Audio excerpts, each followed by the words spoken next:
Hello, everyone. Tonight we begin a quiet descent into the shadowed alleys of the medieval world, where the flickering firelight meets damp stone, and the air is thick with wood smoke, sweat, and the heavy sigh of survival. You might be tucked under a cozy blanket right now, but the moment we step through this story's threshold, comfort is a distant luxury. And be warned, once you enter, you might not make it back unchanged. So before you get comfortable, take a moment to like the video and subscribe to the channel, but only if you truly enjoy what I'm doing here. And let me know in the comments where you're watching from and what time it is in your corner of the world. Now dim the lights, maybe turn on a fan for that soft background hum, and let's begin tonight's journey together. We start not with a scream or a clash of swords, but with the gentle toll of a distant church bell, cutting through the morning haze of a medieval town. It's London. The year is 1272, a city that groans under the weight of 80,000 souls, all packed into a wooden, wheezing labyrinth of crooked alleyways and smoke-stained walls. It looks charming at first, quaint even, like a historical drama before the characters start dying. The houses lean as if whispering secrets to each other, huddled for warmth and mutual rot. Roofs sag, chimneys cough out greasy smoke. The sky, permanently dulled by ash and cloud, has given up trying to be blue. People shuffle through mud-clogged streets, their shoes, if they have any, half swallowed by filth. Livestock wander freely, and not in the pastoral, little lamb kind of way. More like goats headbutting laundry and chickens pecking suspicious puddles. You smell it before you see it, the stew of humanity. Chamber pots dumped from windows, butcher scraps rotting in alley corners, and the breath of a city without plumbing. If you're lucky, your nose goes numb early. And in the midst of it all, in a narrow back lane that never sees the sun, lives Robert Tanner. 36 years old, calloused hands, the kind of face that looks perpetually tired, even when he smiles. He's a bowyer, makes longbows from yew and ash, shaping wood with the sort of care usually reserved for saints or soup. His house is barely a house. 2 rooms if you're feeling generous. The front doubles as workshop and kitchen. The back, a place to sleep, argue, and catch illnesses. The floor is dirt, the ceiling too low to stretch beneath, and the windows are just holes pretending to be useful. No glass, just cloth and good intentions. Inside, the air is thick with the scent of glue, smoke, and something sour that no one has been brave enough to identify. Robert's wife, Elena, moves carefully around the hearth, stirring porridge that's more history than food, thickened with memories and yesterday's regrets. Their 3 children cling to the warmth of each other and the fire. Toby, the youngest, coughs deep and rough, the kind of cough that stays in your thoughts long after it stops echoing. Agnes and Faye, the girls, scratch at rashes that don't heal, because hygiene is an idea reserved for monasteries and miracles.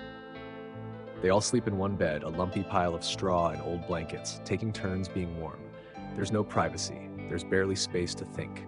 The sounds of the street seep through the walls, bartering, shouting, a cat screaming as if being exorcised. Yet somehow, within this chaos, there's love. Worn thin, yes, but still there. Robert steals a glance at Elena as she tucks hair behind her ear, and for a heartbeat, the world becomes slightly less terrible. Outside, the streets don't care.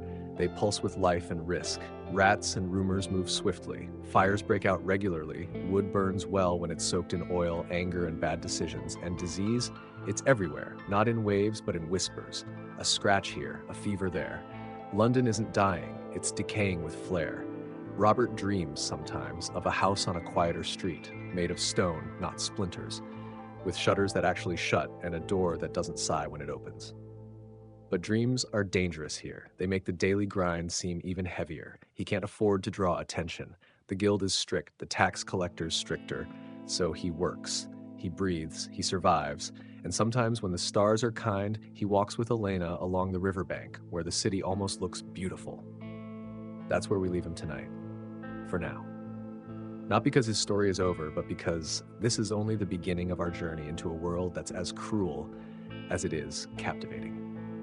The bell strikes again, louder now, cutting through the morning fog, like a stern reminder that time waits for no one, not even a tired bowyer in a cramped corner of medieval London. Robert Tanner is already on his feet, long before the rest of the city yawns itself awake. His breath forms small clouds in the frigid air, visible in the dimness of the single guttering candle perched beside his workbench. There is no snooze button here, no gentle morning playlist. Only the cold slap of dawn and the pressing weight of responsibility. His tools are laid out exactly as he left them, because order is the only luxury he can afford. Chisels dulled from years of use, a wooden mallet passed down from someone who probably died of something you can't even pronounce. And beside them, curled like a cat, the unshaped limbs of yew and ash, waiting to become boughs. These are not the weapons of glory, they are the tools of taxes, defense, and the occasional village idiot who thinks hunting squirrels is noble sport. As Robert begins carving, the familiar ache in his shoulders reminds him that yesterday never really ended. It just paused while he slept, sitting up for an hour. Wood shavings collect at his feet, mingling with the ever-present layer of soot and dried mud on the floor. The scent of resin and glue mixes with the morning chill, creating a pungent perfume that says, "Welcome to another day that looks a lot like the last." Behind him, Elena begins to stir. She doesn't speak, there's no need. Her movements are precise, measured. Every gesture in this house has been honed by repetition and necessity.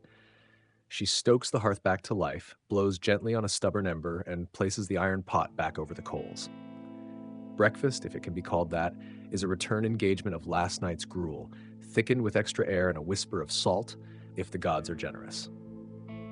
Toby coughs again, sharp and hollow, and Robert's jaw tightens, not because he's angry, but because he's afraid. Consumption is a word people whisper here like it's listening, and they all know what it means. Coughing that leads to weakness, that leads to silence. But what can he do? There are no apothecaries for the poor, just boiled nettle tea and hope. Agnes and Faye are awake now too, blinking the sleep from their eyes and scratching at red, inflamed patches on their skin. They don't complain. Complaints require the energy of people who believe something might change. Instead, they just exist, quiet, polite, and itchy. Outside, the city is stirring. Hooves clatter on cobbles. A vendor is already shouting about eels that probably shouldn't be eaten. Somewhere, a dog is barking at absolutely nothing, and a man is arguing with a door. Just another Tuesday. Robert steps outside, rubbing warmth into his hands as he looks up at the sky. It's not raining, which is almost cause for celebration. The air is thick with smoke and smells like every bad decision made in the last 24 hours. A neighbor nods to him, a woman with more teeth missing than remaining, and they share a silent, grim acknowledgement. They are still alive. That is something. Back inside, the family eats in near silence. The only sound is the occasional scrape of wooden spoons against wooden bowls and the symphony of sniffling. Elena passes Robert a scrap of bread that could double as a weapon. He takes it without comment. The yeast has long given up, but it fills the stomach even if it threatens the teeth. Once the bowls are empty, Elena begins folding the bedding back into the corner, if you can call it bedding. Really, it's just a flattened mat of straw that had sour-smelling and well past its prime, covered with a single wool blanket that now weighs roughly the same as a dog. Not a small one either. They sleep close together, not just for warmth, but because it's the only way to fit 5 humans in a space the size of a modern closet. Robert returns to his bow making, but not before ducking outside to relieve himself. His latrine is a wooden bucket hidden behind a patchwork curtain of old flour sacks. It's already full, thanks to Uncle Gregor's visit last night, who clearly believes in quantity over quality. The smell is a personal attack. Robert holds his breath, does his business, and then carefully tips the contents into the gutter outside, hoping the wind is merciful today. He mutters, "Gardaloo," the customary warning to passersby, though nobody ever moves fast enough to care. This is the rhythm of life. Work, eat, worry, repeat. The door swings open with a creak that sounds suspiciously like sarcasm, and a gust of cold air joins the family uninvited. Robert's apprentice, a boy named Noll, enters, cheeks red from the wind and hair that refuses to stay flat. He's early, which usually means he's either eager or hiding from something. Judging by the nervous glances over his shoulder, it's the latter. "Taxman's on Green Street," Noll whispers, asking about undeclared trades. Robert's heart sinks. He pays what he can when he can, which is often not enough. The guilds demand their share, the crown demands more, and what's left is rarely sufficient for rent, let alone medicine. He nods. says nothing, just picks up his chisel again and carves a little faster. The day passes like most do, slow and cold. The smell of glue thickens. Noel burns his fingers. Robert fixes a split stave and prays the wood won't warp. Elena mends a tunic for the 5th time. Agnes reads from a board scratched with letters she barely knows. Faye hums tunelessly. Toby sleeps, fitfully. As the sun begins to set, not that anyone sees it behind the smoke-choked clouds, the city shifts again. The shouts get louder, the arguments sharper. Somewhere, someone is already drunk. Somewhere else, someone is no longer breathing. Robert puts down his tools, stretches his back until it pops, and walks to the threshold. The street glows faintly, not from lanterns, but from the firelight leaking through windows. He sees 2 men wrestling over a loaf of bread, neither winning. A woman pours something questionable into the gutter. A child picks something up off the ground and eats it. Life, such as it is. He steps outside for a breath of cold, semi-fresh air. Elena joins him, arms wrapped around herself. They stand side by side, saying nothing, because what is there to say? Yet still, somehow, they smile. For a brief moment, beneath the soot-stained sky and the ever-looming stink of survival, there is peace. The next morning arrives not with a sunrise, but with the colorless light of a stubborn sky, perpetually gray, like it's been holding back tears for a century and doesn't plan to stop anytime soon. Robert Tanner wakes before the church bell this time, stirred by the not-so-gentle drip of water leaking through the thatched roof, landing with expert precision on the tip of his nose. He wipes it away without comment. This is just how mornings begin now. The roof has leaked since last winter. He'd meant to fix it in the spring, but spring came and went with other priorities, like food, taxes, and not freezing to death. Now every drizzle is a guessing game of which corner of the house will become a puddle. Elena is already up, poking at the hearth with a stick that used to be part of a broom. The fire is mostly ash, like every good hope in this neighborhood. She blows gently until it glows a little, then adds a scrap of peat. Wood is scarce and expensive. Peat, at least, is just miserable. Today is market day, not because they have anything to sell, but because they need to buy flour, or at least argue with the miller until he gives them something vaguely edible in exchange for a pair of patched socks and an IOU. Robert dreads market days. It means crowds. Crowds mean pickpockets, gossip, and the slim chance of being accused of something you didn't do. Or worse, something you did. They eat in silence again, sipping thin broth made from yesterday's leftovers, which were themselves leftovers from the day before. It's technically soup, in the same way that technically a bucket of rainwater is a beverage.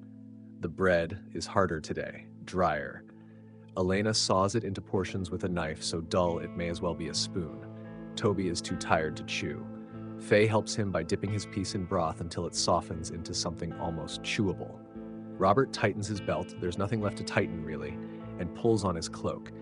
It smells like the inside of a smoked pig, but it's warm. Noel arrives at the door, as punctual as ever, and they exchange nods. That's enough conversation for the day. The street outside is thick with fog, turning the familiar into shapes just eerie enough to make you hesitate.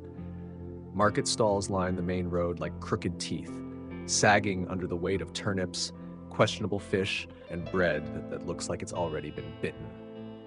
The butcher is shouting again, insisting that this morning's pig was just slaughtered, though the smell suggests the pig met its fate sometime last week. Robert and Noel pass the fishmonger, who is spraying water on his wares with a brush made of feathers and optimism. A town crier is bellowing something about a new tax while people pretend not to hear him, suddenly fascinated by the cobblestones beneath their feet. They stop at the miller's stall. The man, short, red-faced, always chewing something, isn't in the mood for charity. "Socks don't feed my children," he growls. Robert offers his service instead, a bow, finely made, within the week. The miller snorts but agrees. Not out of kindness, but because a good bow sells well, especially when wars are always brewing somewhere nearby. Back home, the house is still standing, which counts as good news. Agnes has been practicing her letters, etching them into a piece of slate so many times the board itself is starting to learn. Faye is picking lice from Toby's hair and pretending it's a game. "Got one," she announces triumphantly. Elena claps once, mock applause. The whole room chuckles. For a few seconds, it feels like a home. That afternoon, Robert sets to work on the promised bow. He selects a piece of yew that's been drying for months, waiting for just such a barter. It bends reluctantly beneath his hand, groaning like a tired ox. Noel fetches glue, heated over the fire and stirred with a bone-handled spoon. The smell is sharp, sour, and completely normal. Hours pass this way. The bow begins to take shape. The world narrows to wood grain and string tension. Outside, someone shouts about a lost chicken. A baby wails. Somewhere, too far to matter, a bell tolls for someone who didn't wake up this morning. By evening, the family gathers by the hearth again. The soup has somehow become thinner. Robert suspects Elena added hot water and prayer. They eat slowly, methodically, as if trying to convince themselves it's more than it is. And then, a knock. Not a polite tap, a deliberate, slow knock. The kind that promises bad news before the door even opens. Elena tenses. Robert stands. Noel ducks into the corner, instinctively out of sight. He's smart like that. Robert opens the door to find two men in dark cloaks, neither smiling. One carries a scroll, the other, a cudgel. Guild inspection, the first announces, holding out the scroll like it's some kind of weapon. You are Robert Tanner, registered bowyer, under Lord Westgate's charter? Yes, Robert replies, throat dry. We have reports you traded goods without record, a bow promised to the miller. That was barter, Robert explains. A trade, not sale. Did you file it? The second man interrupts. Robert doesn't answer. They already know he didn't. Filing costs silver. Silver they don't have. You owe 3 pence in fine, the first declares, and a formal statement to the guild within 2 days. Robert nods, not because he agrees, because there's no other answer. The men leave without another word, boots squelching into the muck. He closes the door slowly. No one speaks. Toby coughs, the fire crackles. Elena returns to stirring the pot. They eat. They survive.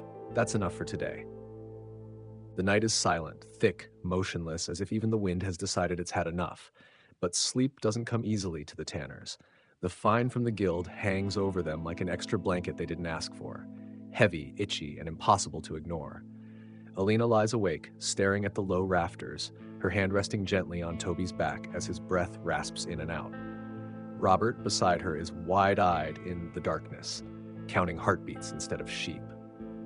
Noel, curled up in the corner under a spare tunic, dreams restless dreams that smell like smoke and failure.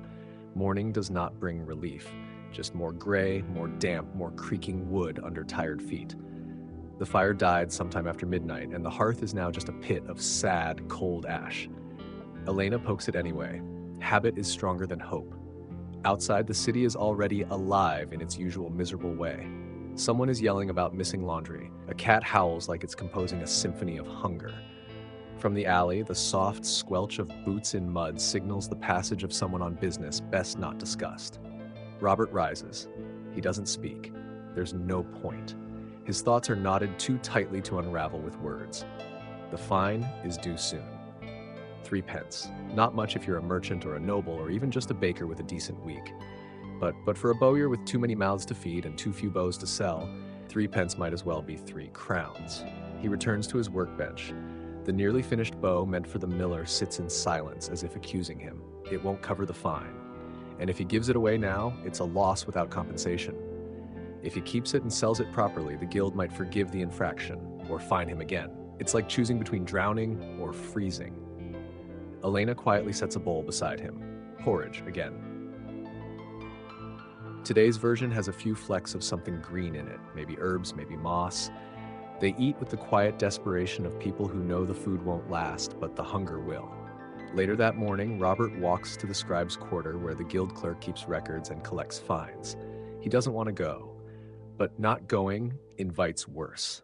Confiscation of tools, public shaming, or in rare cases, a short stay in a long, dark cell. The scribe's office is unimpressive.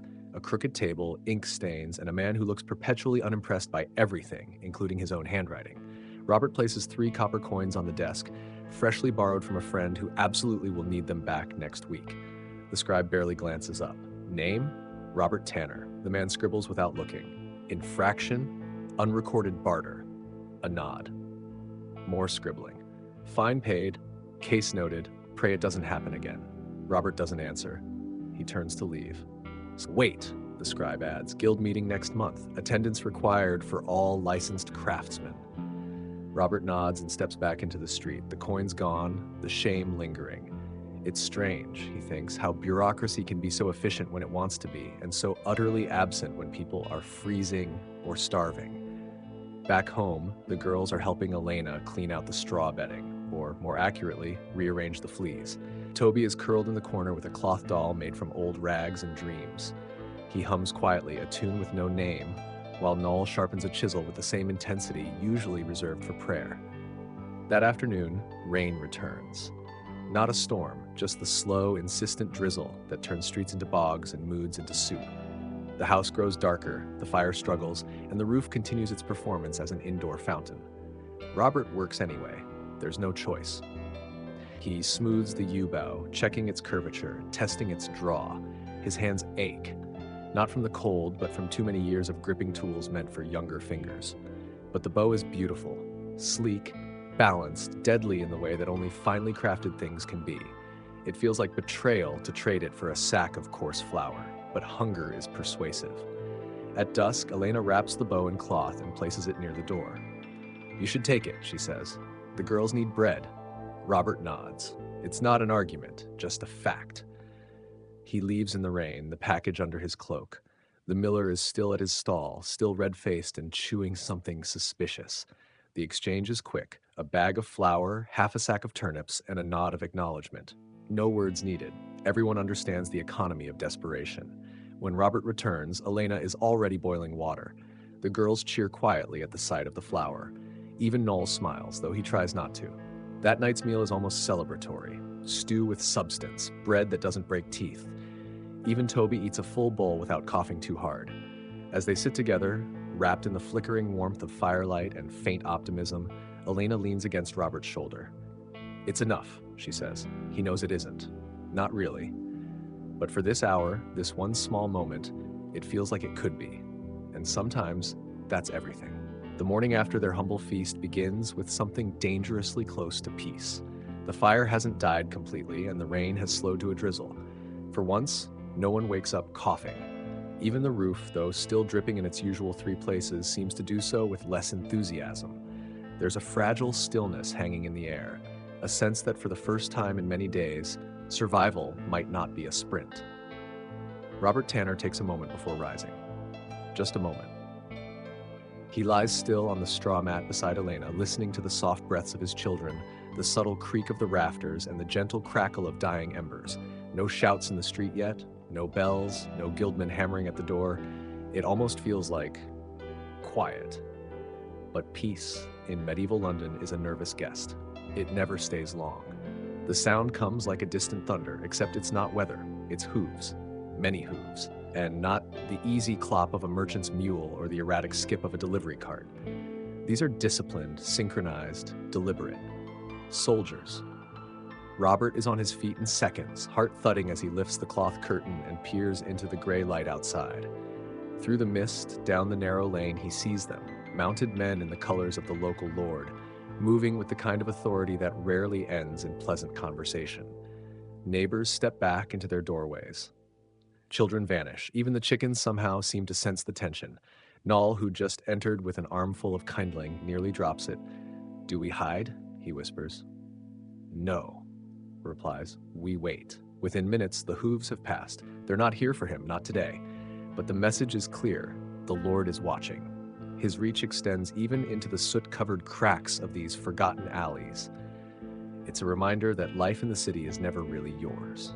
It's borrowed. From the guild, from the taxman, from the whims of nobility. The rest of the day is spent in quiet recovery. The girls gather rushes to spread over the floor, a monthly ritual that never quite masks the smell, but at least pretends to try. Elena tends to the fire, boiling water to soak the family's tattered undergarments, one of the few health measures available to those without silver. Noel helps Robert prepare another bow, though their pace is slower, more contemplative. They work like men, sharpening knives while waiting for something bigger to snap. As dusk creeps in, a knock at the door startles everyone. It's not loud, not threatening, just unfamiliar. Robert opens it slowly. On the threshold stands a man in a heavy wool cloak, soaked through from the mist. He's not from the guild, not a tax collector, and certainly not a soldier. He looks like a monk, but not one from the nearby chapel. His robe is darker, simpler, and his face carries the kind of weariness that only comes from too many years and too few answers. "Peace upon your home," the man says. Robert blinks. "You might be the first person to wish that today." The monk offers a tired smile. "I come on behalf of the priory to the west. We've need of a craftsman, someone discreet, someone whose hands know the weight of both tool and silence." Robert glances back at Elena, who's now standing, holding Toby close. She gives a faint nod. "Come in," Robert says. The monk enters, shedding water like a stray dog. He doesn't sit, just stands near the hearth, hands folded. "There are repairs needed at the scriptorium," he explains. "Shelves, benches, simple work, but private. We require someone who will ask no questions." "Will there be pay?" Robert asks. "Yes," the monk replies. "Coin and meals." Robert looks again to Elena, then to Noel, then down at his hands. Scarred, blistered, steady. "I'll come tomorrow," he says. The monk bows once and slips back into the night. After he's gone, the house is quiet. "Do you trust him?" Noel asks. "No," Robert replies, "but I trust hunger less." That night, Robert sharpens his tools with more care than usual. The girls fall asleep curled beside the hearth. Noel sits silently, cleaning the glue pot. Elena mends a seam in his only good tunic.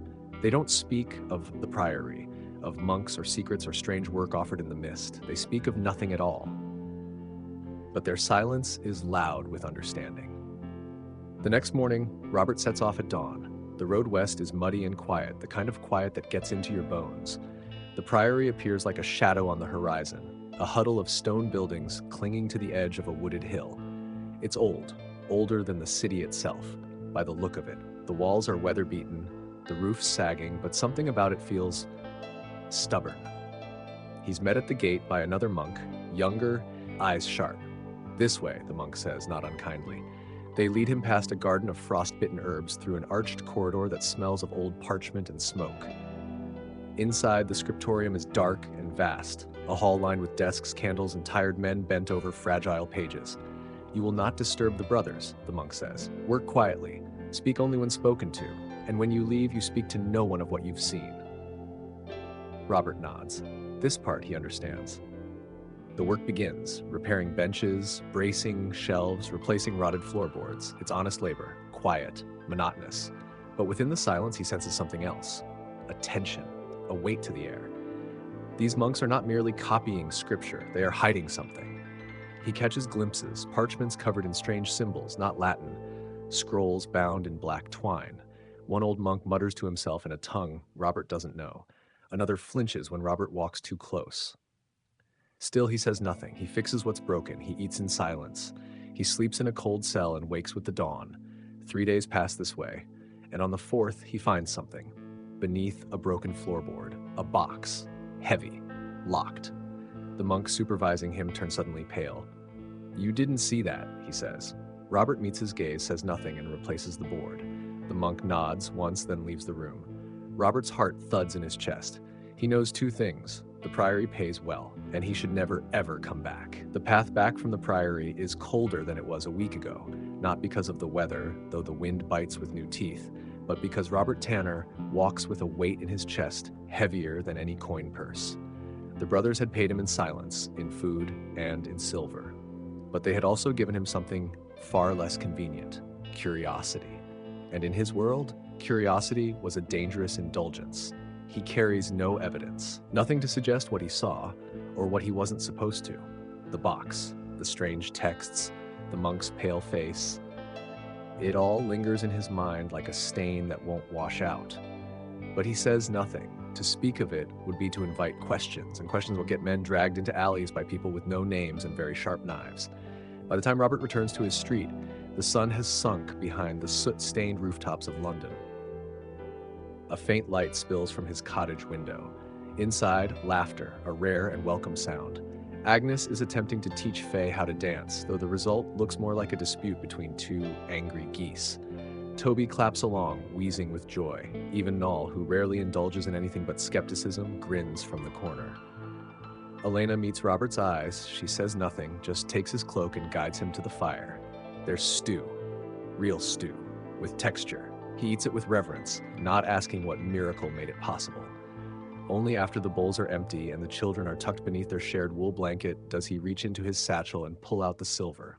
3 coins, smooth, cold, enough to keep them fed for another week. Maybe 2 if they ration. Elena stares at them, then at him. "That much for shelves?" she asks quietly. He doesn't answer, just shakes his head. She nods, not pressing further. Some silences are more eloquent than confessions. The following days return to their old rhythm, if one could call it rhythm.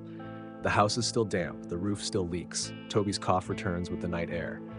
But there is food and warmth, and strangely a sense of quiet vigilance, as if the house itself knows something's changed.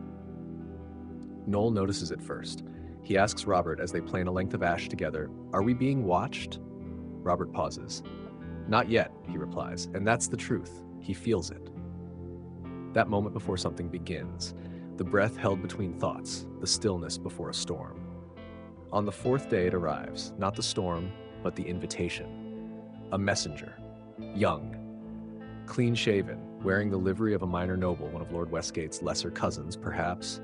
He hands Robert a folded parchment sealed in red wax, then disappears into the fog before a thank you can be offered or a door slammed. Robert breaks the seal. Inside, neat calligraphy invites him to a gathering, a meeting of craftsmen and merchants at the edge of the city near the old guild hall.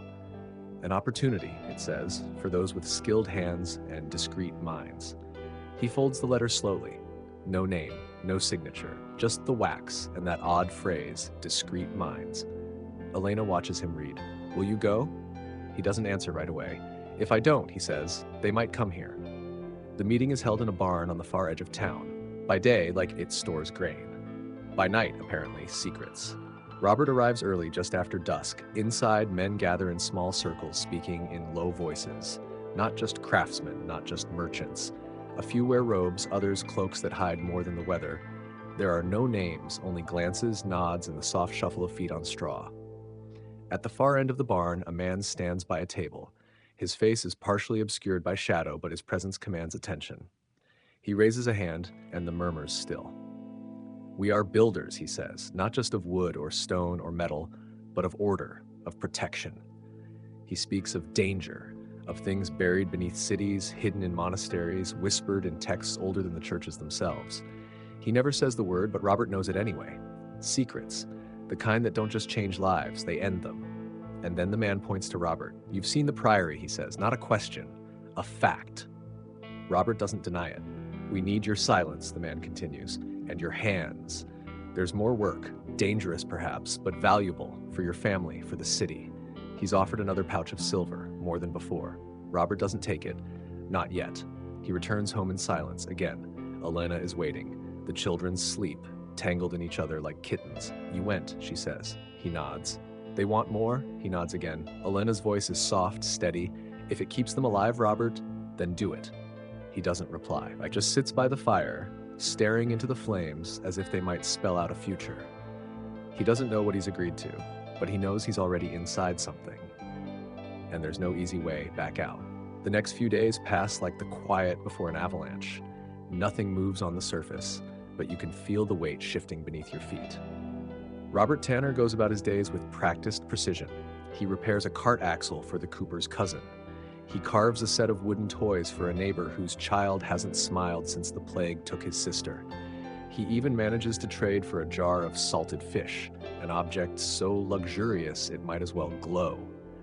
On the surface, everything looks the same, but under the calm, his thoughts churn. He can't stop thinking about the barn, about the man with the shadowed face, about the scrolls in the priory and the box he was never supposed to see. He feels like a man who stumbled into a story mid-chapter, except the characters speak in riddles, and the plot may very well kill him. He doesn't speak of it to Elena, not because he doesn't trust her. On the contrary, he trusts no one more, but because saying it out loud would make it real, and real is dangerous. And then the knock comes, not the polite sort, nor the angry hammer of a tax agent. This is softer, rhythmic, intentional, a code if Robert had ever heard one. He answers, already expecting what he'll find. It's the same messenger. Still young, still too clean, still with that neutral face that says, "I know nothing and I intend to keep it that way." He hands Robert a parchment, unsealed this time, then vanishes without a word. Workshop. Dusk. East wall. No name, no threat, just instruction. Robert folds the paper slowly and slips it into his sleeve. Then he returns to his carving, but now the tool feels heavy in his hand. He finishes the bow, but barely remembers the grain, the curve, the balance. It's good work, but his mind isn't in it. It's already moving toward dusk. When the time comes, he doesn't say goodbye. He just stands, brushes sawdust from his tunic, and wraps himself in his cloak. Elena stops him with a glance. She doesn't ask where he's going. She doesn't need to. "Take this," she says, handing him a small crust of dried apple. "And don't be clever. Just be quiet." He nods, pockets the fruit, and steps into the fog. The workshop is tucked behind a row of tanneries that even the rats avoid. The air smells of boiled leather, smoke, and something that once lived and now regrets it. But inside the workshop, it's different. Dry, dim, silent. Tools line the walls with military order. And there, in the center, stands the man from the barn. He doesn't wear robes or insignias, nothing that marks him as anyone, which Robert now realizes might be the most telling thing about him. "You came," the man says without turning. "You summoned," Robert replies. The man gestures toward a table. Laid out are scrolls, wrapped in oiled cloth. Symbols dance across the pages. Not Latin, not Greek. Something older, something that looks like it was never meant to be read aloud. "These," the man says, "were taken from the priory." Robert raises an eyebrow. "You stole from monks? We reclaimed what was hidden, what the church would rather see burned than shared." He unrolls one scroll. It shows a diagram, some kind of mechanical drawing, but no mechanism Robert recognizes. It's like someone tried to design a wheel using logic from a dream. "We need copies," the man says. "Exact. Ink must not smudge. Lines must not shift. Mistakes will not be appreciated." "I'm no scribe," Robert replies. "You're not meant to read, just to mirror. Your hands are steady. That's enough." Robert stares at the scroll. "And if I say no?" The man lifts a shoulder in an elegant, nonchalant shrug. "Then someone else will. Maybe someone with children less deserving of warmth. It's not a threat. It's worse. It's a truth." He works in the cellar of the workshop. Alone, but never unobserved. Guards stand at the stairs, pretending not to watch. He's given candles, clean quills, sharp ink knives. They feed him well, better than home. Thick slices of bread, cheese, even meat once. The scrolls are strange. He traces lines that loop and intersect like spiderwebs drawn by candlelight. Circles inside spirals inside stars. Some of it feels mathematical. Some of it feels like madness. And yet his hands move with care, not because he understands, but because something in him knows not to mess it up. By the third night, he's copied 5 scrolls. His knuckles ache, his back protests. But he finishes. The man inspects them in silence, then lays a pouch of silver on the table. "There will be more," he says, "soon." Robert doesn't ask when. He just nods, pockets the coins, and walks home through streets slick with fog and secrets. When he arrives, Alina is awake, spinning wool by the dim fire. The children are asleep, tangled in limbs and blankets. He drops the pouch on the table. "Good?" she asks. "Finished," he says. He doesn't tell her what he saw. Doesn't describe the drawings or the feeling in his gut that they were never meant for human eyes. But Alina watches him for a long moment, sees the way his shoulders curve differently now, the way his fingers tremble slightly, even in rest. "It's only for a while," he whispers. She nods. "It always is." But they both know, when you step into a web, you don't get to choose how long you stay. The winter fog hangs low over London like a sour mood no one can shake off. Streets glisten with the kind of damp that seeps into bone and timber, clinging to skin and memory alike. The rooftops are slick, the air sharp with coal smoke and something older, something that smells like moldy parchment and secrets left too long in the dark. Robert Tanner wakes with that scent still on his clothes. 3 days have passed since the last scroll. He hasn't been summoned again. No messenger, no knock, no sign. Just silence, dense and pressing like the pause in a tale before the bad news arrives. It should be a relief, but it's not. It feels like waiting for thunder after you've already seen the flash. He spends his days like he used to, almost. Mending stools, sanding bow staves, helping Noel reshape a cracked handle for the Cooper's ads. But nothing feels the same. The tools are familiar, but they feel heavier now, like they know too much. At night, he lies beside Elena, listening to the wind scratch against the thatch like a nervous animal. He doesn't speak. Neither does she. But in her breathing, he hears what she won't say. The silver was good, but the price is still unknown. And then one afternoon, the door creaks open without a knock. It's not the messenger boy this time. It's a woman. Mid-30s, wrapped in a cloak far too fine for this street. Her boots are clean. Her gloves are leather. Her expression says she's used to being listened to, and slightly annoyed when she isn't. "You're Robert Tanner," she says, as if it's a statement she already confirmed 6 times. Robert sets down his all, usually. "You'll come with me." Elena stiffens, rising from her place by the hearth. He won't. The woman's eyes flick to her, and something colder than frost settles behind them. "You misunderstand. This isn't a request." Robert raises his hands. "Let me get my coat." They ride in silence, her on a tall horse, Robert behind her in a cart drawn by an equally disgruntled mule. The city blurs past, all soot and sighs. They head west toward the wall, where the buildings thin and the trees begin, past the priory, past the old gallows, toward the forest. Eventually, the cart stops at a stone building so old it looks like it grew there. Not quite a manor, not quite a ruin. The walls are thick, the windows narrow, and inside, it's colder than outside. He's led down a hallway lit with flickering oil lamps. At the far end, a room, not grand, not warm, just long and bare, with a table in the center and more of those scrolls spread across it like spilled thoughts. "You'll translate this," the woman says. Robert blinks. "I told the others I don't read these." "You'll try," she says, tone flat, "or we'll find out if someone else can work with your hands." There's no mistaking the threat, so he sits. At first, he stares at the symbols as he always has, loops and lines, some jagged, some fluid, but then something strange. A pattern, one mark that appears repeatedly, always near a star-shaped symbol, and below it a small script not the same as the rest. Simpler, recognizable, Latin. He squints, tracing the line with his finger. "Porta," he mutters.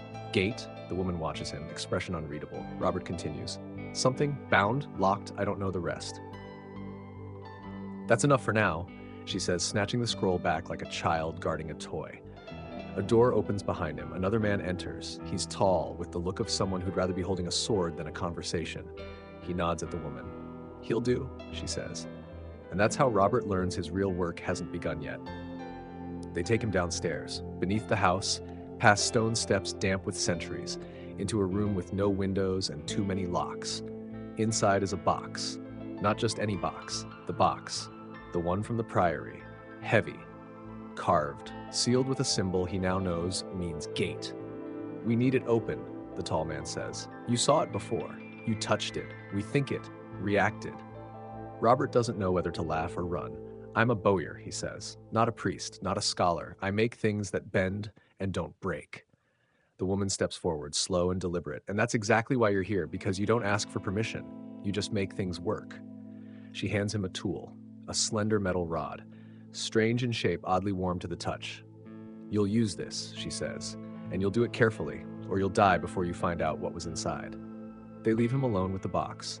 The silence is absolute. He kneels beside it, breathing shallow. The rod fits into a slot at the center, almost too perfectly, as if it's been waiting for his hand. The moment it touches metal, the air shifts. A hum, low and deep, vibrates in the stone. The symbols on the box pulse just once, and then nothing. Robert pulls back, heart pounding. Something inside the box moved. He doesn't open it. Not yet. He backs away, fast and breathless. He needs time. He needs to think. He needs to decide whether whatever is in that box is something the world should ever see again. The sound it made wasn't loud. It wasn't even dramatic. Just a soft, almost imperceptible click, like 2 ancient stones sighing into place after centuries apart. But to Robert Tanner, it might as well have been a thunderclap, because whatever that box was, whatever had slumbered behind its iron-lined wood and runes carved in a dead language, it had responded. Not to the rod, not to the symbols, but to him. He left it unopened. He hadn't been told to open it, not directly. He'd been told to use the tool, to be careful, and then they'd left him in a room that smelled like cold wax and old prayers and the kind of secrets that should never be said out loud. And now he was back in the upper part of the house, sitting in a room that looked suspiciously like it used to be a chapel. The stained glass windows were blacked out. The altar was gone. In its place stood a table covered with scrolls, candles, and what looked like a taxidermy hawk, wings spread, eyes painted gold. Across from him sat the woman from before. She hadn't given her name. She didn't ask for his. She merely poured him a cup of something warm that smelled like cloves and bark and gestured for him to drink. "You did something to the box," she said, not accusingly, but like someone poking a campfire with a stick. "It did something to me," he replied. She sipped her own cup. "The sigils reacted. You're a conduit." "I'm a bowyer." "Yes," she said calmly, with unnaturally steady hands and an unfortunate tendency to be near things you shouldn't be. Robert said nothing. She stood and walked to a cabinet at the far end of the room. From it, she pulled a small wooden box, not like the one downstairs. This one was simple, plain, familiar. She placed it in front of him and opened the lid. Inside was a curved piece of bone. At first, he thought it was decorative, but then he saw the grain, the striations that only appeared when the bone had been boiled and shaped. "This is yours," she said. Robert frowned. "No, it's not. It was found with your name on it," she said, "in a scroll written 100 years ago. We believe it's a key." "To what?" "Not the box." She closed the lid. "To what comes after?"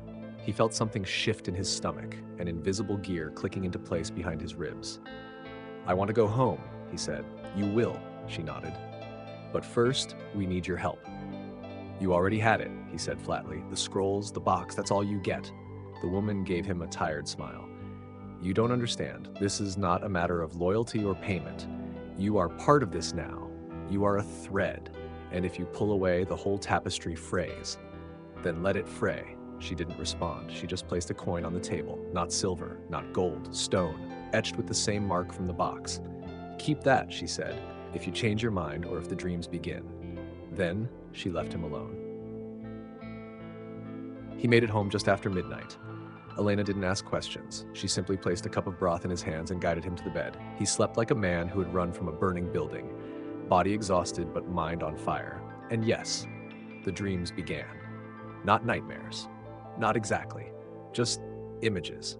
A city with no name sinking into sand, towers that breathed smoke, a sea with stars instead of waves. And always, always the box, opening without sound and something inside reaching out not with hands, but with memory. In the morning, he didn't speak of it. Instead, he worked. He repaired a cabinet for the blacksmith's wife. He restrung a broken lute. He taught Faye how to shave curls from kindling using a blade not much duller than her sense of danger. And for a while, it felt like the world hadn't shifted. But every time he reached for a tool, his fingers brushed the stone coin in his pocket. That night, as he tucked Toby into the family blanket heap, the boy looked up at him and whispered, "Papa, are you a knight now?" Robert chuckled. "Do I look like a knight?" Toby nodded solemnly. "You smell like magic." He froze. Children always see what adults refuse to. Later, as the fire dimmed and the wind howled through the thatch, Elena found him staring at the coin. "I thought we were done," she said softly. "So did I." "What do they want?" "I don't think they know." "Will they stop?" He looked at her. This woman who had stitched hope into every torn sleeve and boiled love into every thin stew, and said the one thing he knew for sure: no. And so the next morning, Robert Tanner went back. Not to the workshop, not to the priory, to the box, down the stairs, past the guards, into the room that wasn't locked anymore. They were waiting. The tall man, the woman, two others he hadn't met. They said nothing. He approached the box, laid his hand on it, and felt the hum again. Not mechanical, not magical. Something older, something that wasn't just waking up. It had already awakened, and it was waiting. The room with the box is colder today, not because the weather has changed, but because something in the air itself has shifted, like the silence has grown teeth.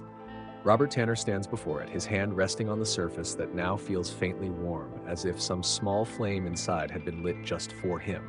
The others in the room, tall man, silent guards, the woman with a voice like law, say nothing. They're watching, waiting. The box does not hum this time. It listens. Robert doesn't know how he knows this. It's not logical. It's not even reasonable.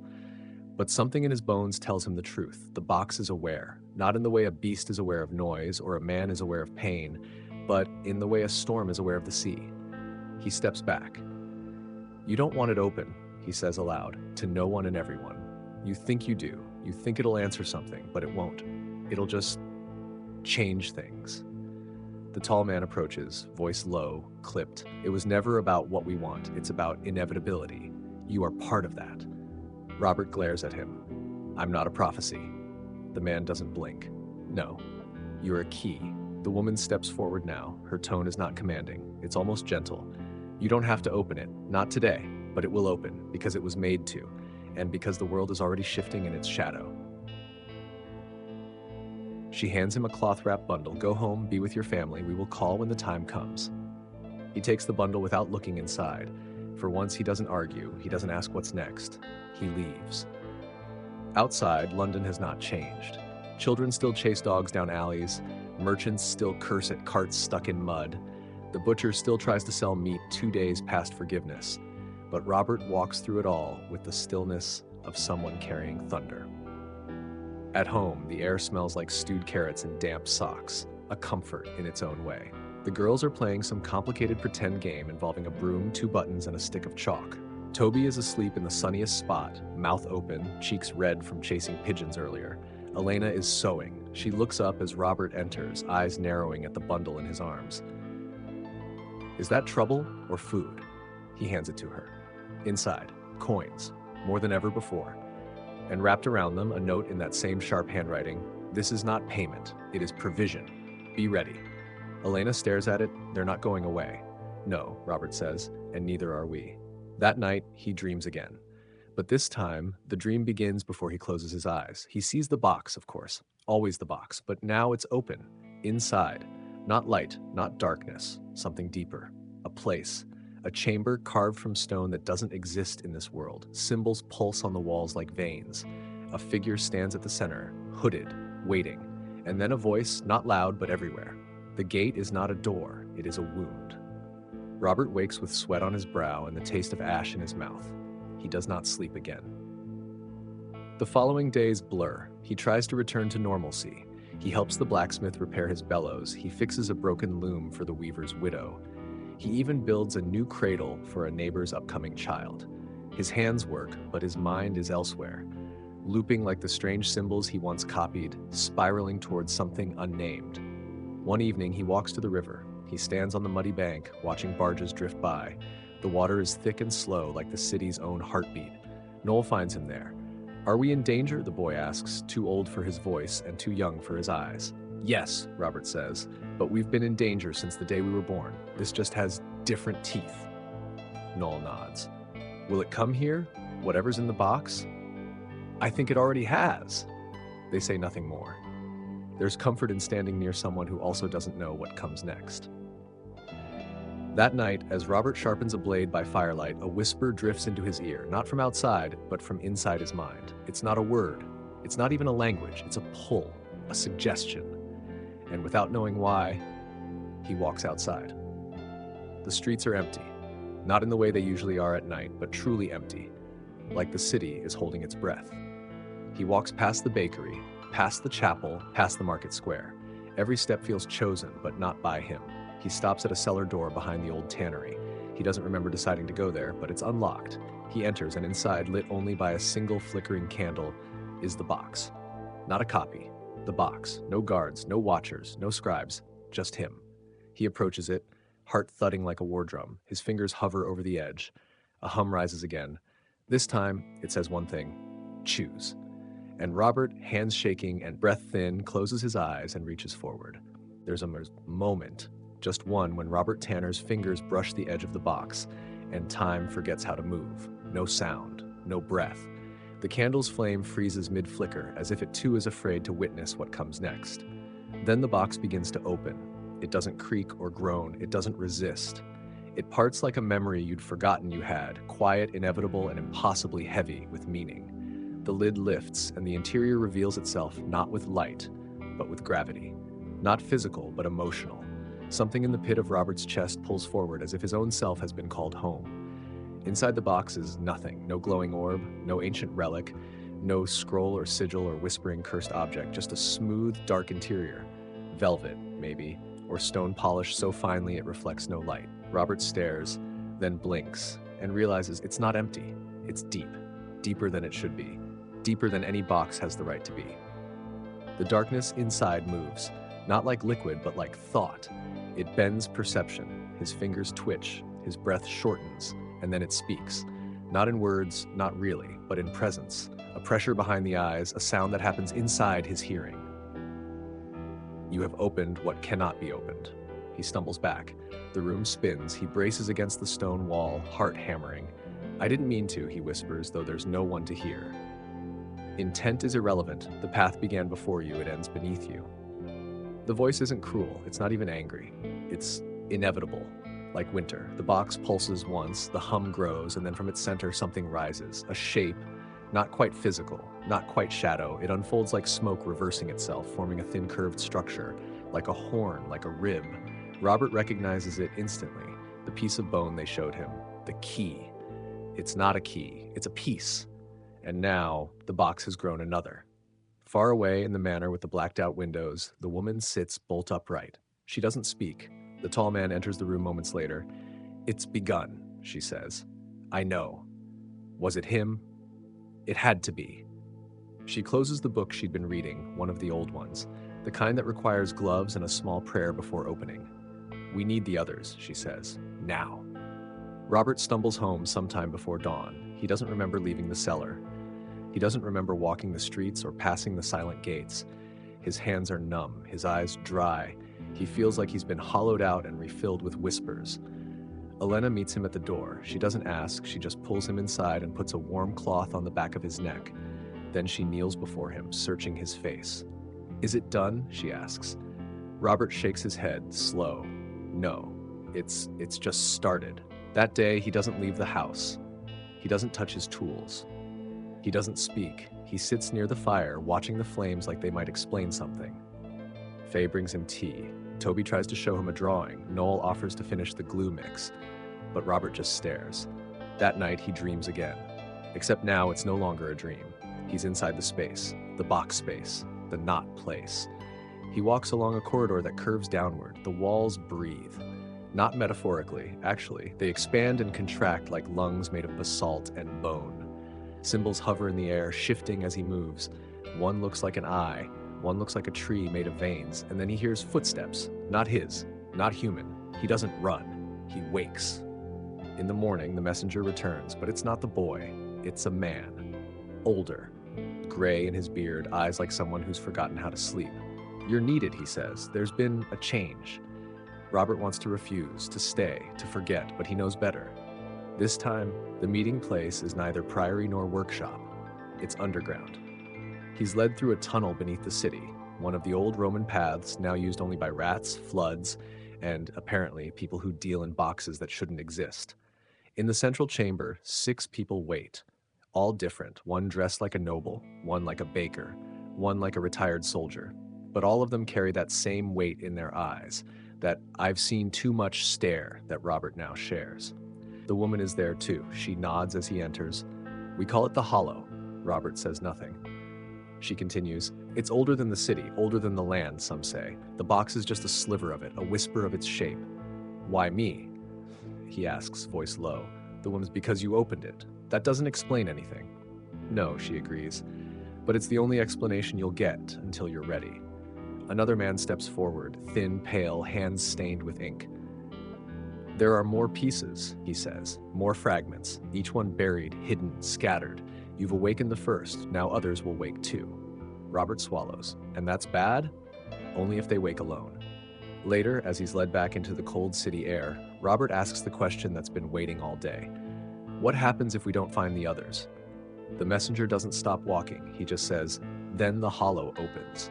And what comes out? The man looks at him, tired, resigned. Nothing comes out, he says. We fall in. The sky over London hangs like a wet sheet, colorless, heavy, threatening rain, but too lazy to follow through. Robert Tanner moves through its streets like a man on borrowed time. He has no destination, or rather, every street now feels like it might be one. He sees things differently. The city hasn't changed, not visibly. The same smoke chokes the chimneys. The same shouts spill from alehouses. The same suspicious glances pass between beggars and bakers. But for Robert, everything pulses with hidden weight. Like every stone, every nail, every crooked doorway is hiding something ancient and unfinished. And in his pocket, the stone coin whispers. Not audibly, but its presence hums, as if the hollow, wherever or whatever it is, knows where he is at all times. He's been given a task, though no one has named it outright. The fragments must be found, the hollow cannot open, and now he knows. The box was not the prize, it was the lock. At home, things are quieter than usual. Not the good kind of quiet, where you can hear the fire pop and a child breathing in sleep. The other kind, the one that smells like something's coming. Elena watches him like someone counting down, not with fear, not exactly, but with a patience made of steel and old wool. She doesn't ask where he's been because she already knows. Faye draws strange spirals in the ash on the hearth. When asked, she says she doesn't know why, she just likes the shape. Toby has begun mumbling in his sleep words that aren't English, that aren't Latin, that aren't anything. And Noel, sharp, careful Noel, has started carving strange sigils into the handle of his work knife. When Robert catches him, the boy shrugs. "They feel right," he says. Robert doesn't argue. He simply takes the knife, hides it in the rafters, and prays to a god he's fairly sure isn't listening anymore. The next clue comes in the form of a smell. He wakes one night to the scent of burning ink, not paper, not wood, ink, thick and sharp like a scriptorium catching fire. He follows the smell into the street, down 2 alleys, past a wall he knows never used to be there, and at its base, scrawled in a hand he doesn't recognize, is a message. The second breath lies in waterless fire. It's not a warning, it's not a riddle, it's a location, or a suggestion of one. He thinks about it all day, carves spoons, repairs a stool, but the phrase follows him like a shadow that won't attach. Waterless fire, ash, kilns, candleworks, and then he remembers the old bathhouse, long abandoned, burned half to the ground in a riot, then sealed off, but not torn down. Because in London, history isn't erased, it's built on top of, like a secret stacked into the city's bones. At dusk, Robert makes his way to the bathhouse. It's exactly as he remembers. Collapsed roof, soot-streaked walls, moss clinging to brick like regret. The air is thick with mildew and char. The perfect place to hide something no one should ever find. He enters through a broken grate, crawling through wet stone and cobwebs thick enough to feel like fabric. Inside, the space opens into a wide chamber, blackened and hollow. Waterless fire. He's not alone. A man stands near the old central pit where water would have once boiled. He's barefoot, cloaked, hands black with ink and soot. His eyes are open but unfocused. He turns when Robert enters and smiles with teeth too even for someone who lives like this. "You heard it too," the man says. Robert doesn't speak. "You followed the breath." "I followed a smell," Robert replies. "Same thing," the man says. Then he kneels and begins scraping at the ash with his hands. The floor groans and something underneath shifts. Robert steps forward.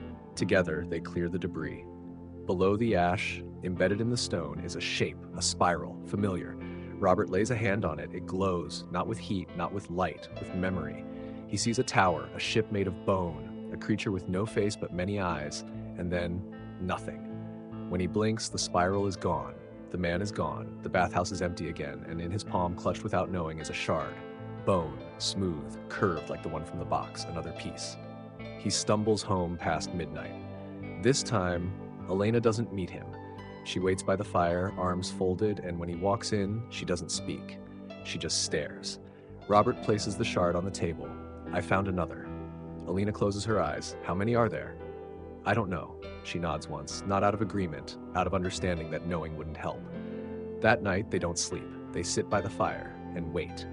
For what? Neither can say. But the hollow knows, and it's counting. At first light, Robert Tanner wakes not to the sound of bells or birds, but to silence. The kind of silence that presses against your chest and waits to see if you'll flinch. Outside, the city hasn't stirred yet. Even the river seems to be holding its breath. Something has changed. Again, he rolls the bone shard between his fingers, smooth as ivory but heavier. Not in weight, in presence. The second fragment. The next piece in a pattern no one can fully see. When he puts it beside the first shard, they don't click together, they don't glow, but they hum in sync. Not a sound exactly, more like a sense, like the way you can feel thunder before you hear it. Downstairs, the children are still asleep, tangled in their dreams. Elena pours tea without speaking. Robert sits beside her, and for a few minutes they just drink in silence. Then she says, "So, where next?" He almost smiles. "Almost. I don't know," he admits. "Then it'll find you." Later that day, he visits the baker, not for bread, but because the man used to be a sailor. Not a real one, mind you, but a deckhand on river barges with too many stories and too few teeth. Robert buys a stale bun he doesn't want, waits for the shop to empty, and then quietly asks, "You ever hear of a ship made of bone?" The baker stares at him, then nods once very slowly. "There's a story," the man mutters.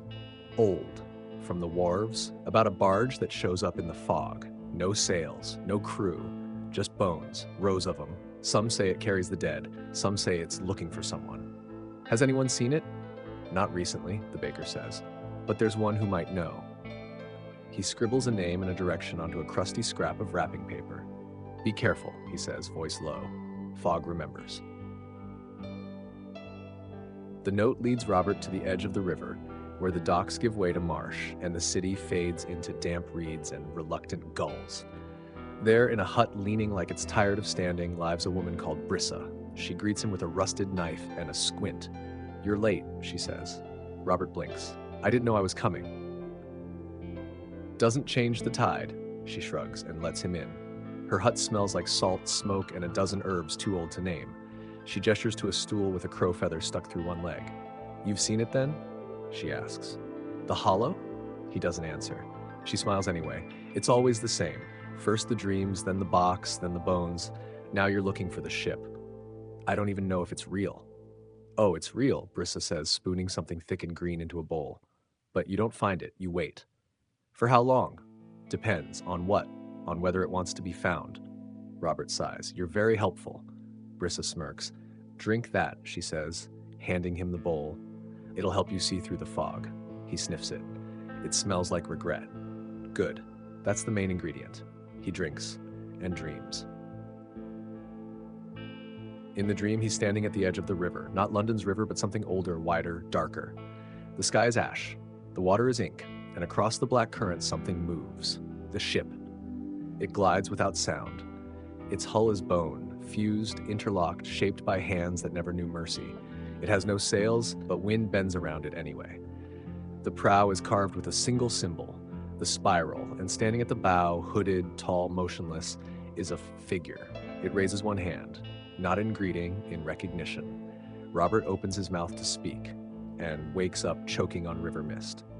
Brissa is gone when he comes to, just the hut, the empty bowl, and a wet footprint leading outside. He follows it to the river. There, stuck in the reeds, is something pale. A rib, like the others. The third piece. It's smaller, sharper. But when he touches it, the other two in his pocket vibrate softly, like they've been waiting for this one to come home. He takes it, wraps it, hides it deep, then walks back to the city with the slow, heavy steps of someone carrying more than just his own future. When he returns, Elena is waiting at the door. She doesn't ask where he's been. Instead, she opens her palm. Inside, a letter. Unsealed, no name, no address, just 3 words in that same sharp script. "It is near." Robert looks up at her. "I think they mean the ship." She nods. "Then we get ready." "How?" "Like always," she says, "one breath at a time." That night, Robert lays out the 3 fragments. They still don't fit, but they no longer feel incomplete. They feel like a beginning. And outside, across the city, the fog begins to roll in, thicker, colder, more curious than before. Because something is coming, and it's almost here. Fog doesn't knock on the door. It seeps, it slides, it wraps around the frame like it's testing for weakness. By morning, London has vanished.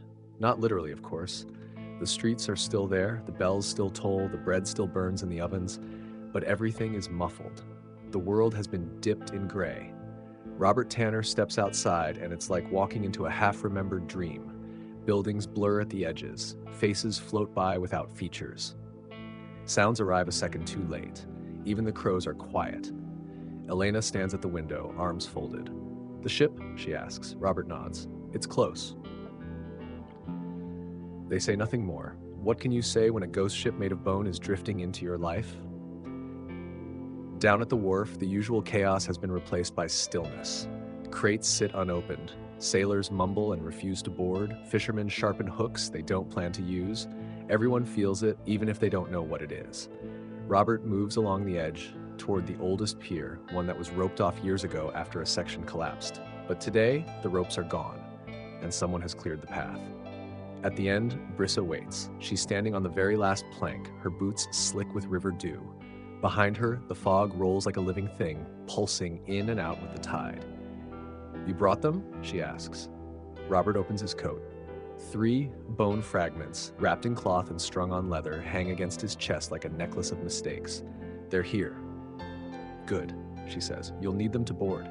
To board what exactly? But he already knows. The water shifts, and then from the mist it emerges. The ship. No splash, no fanfare, just motion.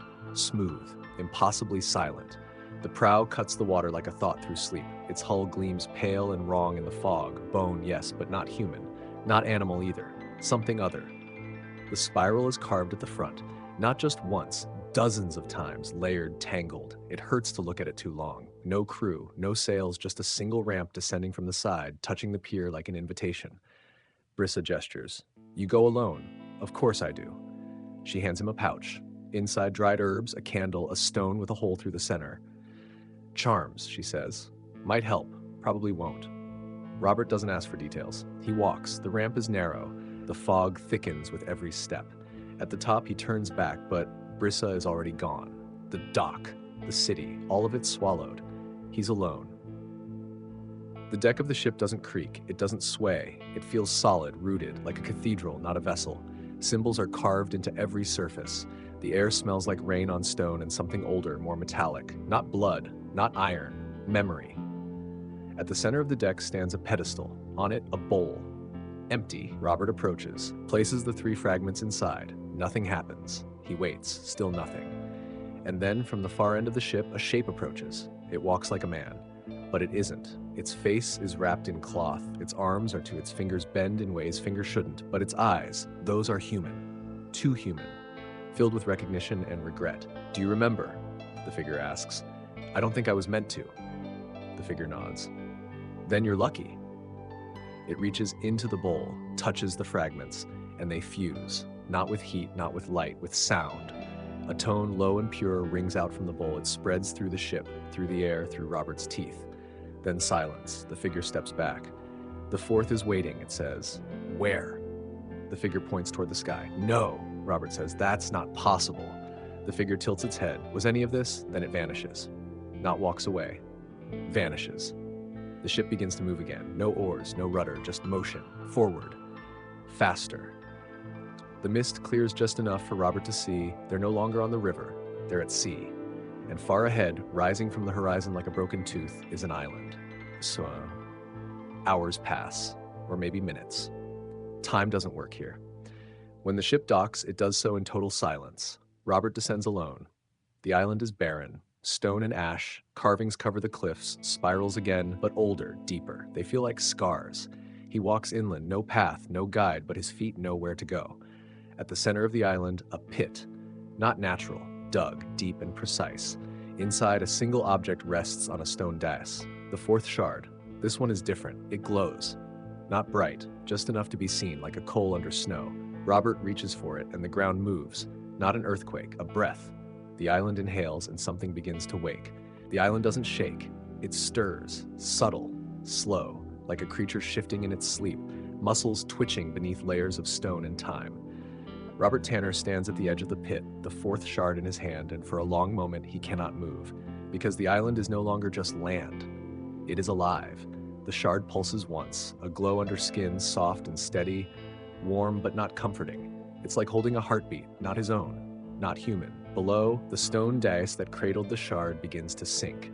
Not collapse, descend as though on an invisible lift. Dust doesn't rise. There is no grinding of rock, only silence. Pure, deliberate silence. Robert steps back, but he can still hear it. Breathing. Something beneath the island is awake now. Not fully, not entirely, but enough to know it's no longer alone. The ship is gone. Of course it is. When he stumbles back down to the shore, there's no trace of it, no water disturbed, no marks on the sand. The fog didn't just reclaim it, it erased it. Robert doesn't panic, not because he isn't afraid, he's simply used to it now. The 4th shard goes in his coat pocket. It hums against the other 3, like they're whispering secrets he's not yet supposed to understand. He sits on the shore for a long while.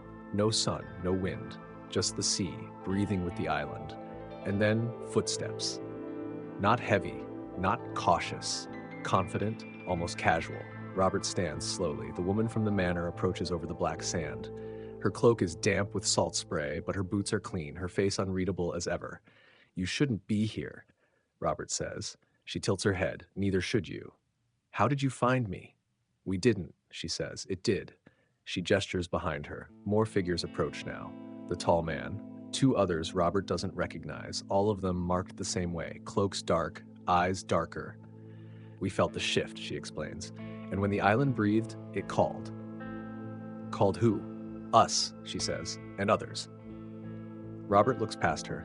There's a man standing knee-deep in the sea, eyes closed, arms open, whispering to the waves. There's a girl carving runes into the sand with a stick and murmuring names that aren't names. The hollow is no longer just waking, it's summoning. The woman walks beside Robert as they move inland, back toward the pit.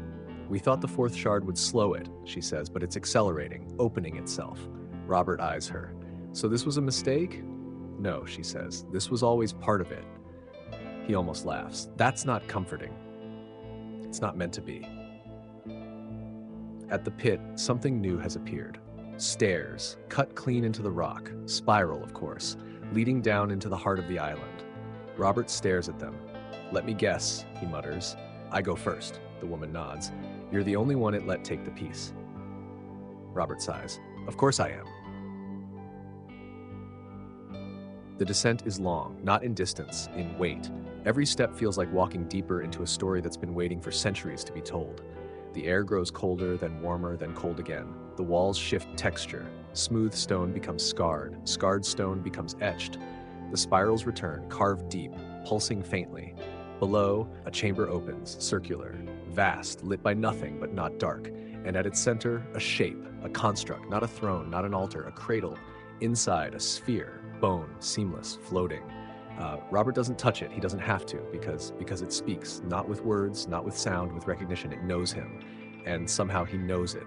The shards in his coat vibrate. He reaches in, pulls them out, places them on the ground. They hover, rotate, align, and then they vanish. Absorbed into the sphere like drops of ink into water, the sphere spins once, then opens, not in halves, in layers, like a flower, like a jaw.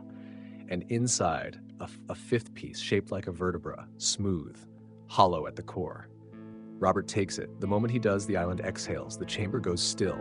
Not silent, still, like the pause between lightning and thunder. Then the voice returns. 5 awaken, 2 remain. Robert staggers back. "You mean there's 7? The voice doesn't reply. It doesn't need to, because something else does. Footsteps, coming down the spiral stair. Not the woman, not her companions. Something else. Heavy, deliberate, bone and stone. Robert pockets the 5th piece and backs away from the cradle. A shape enters the chamber, too tall, too thin. Its joints move wrong, its head is faceless. But its presence is familiar. It's the thing he's seen in dreams, the hollow's memory, made flesh.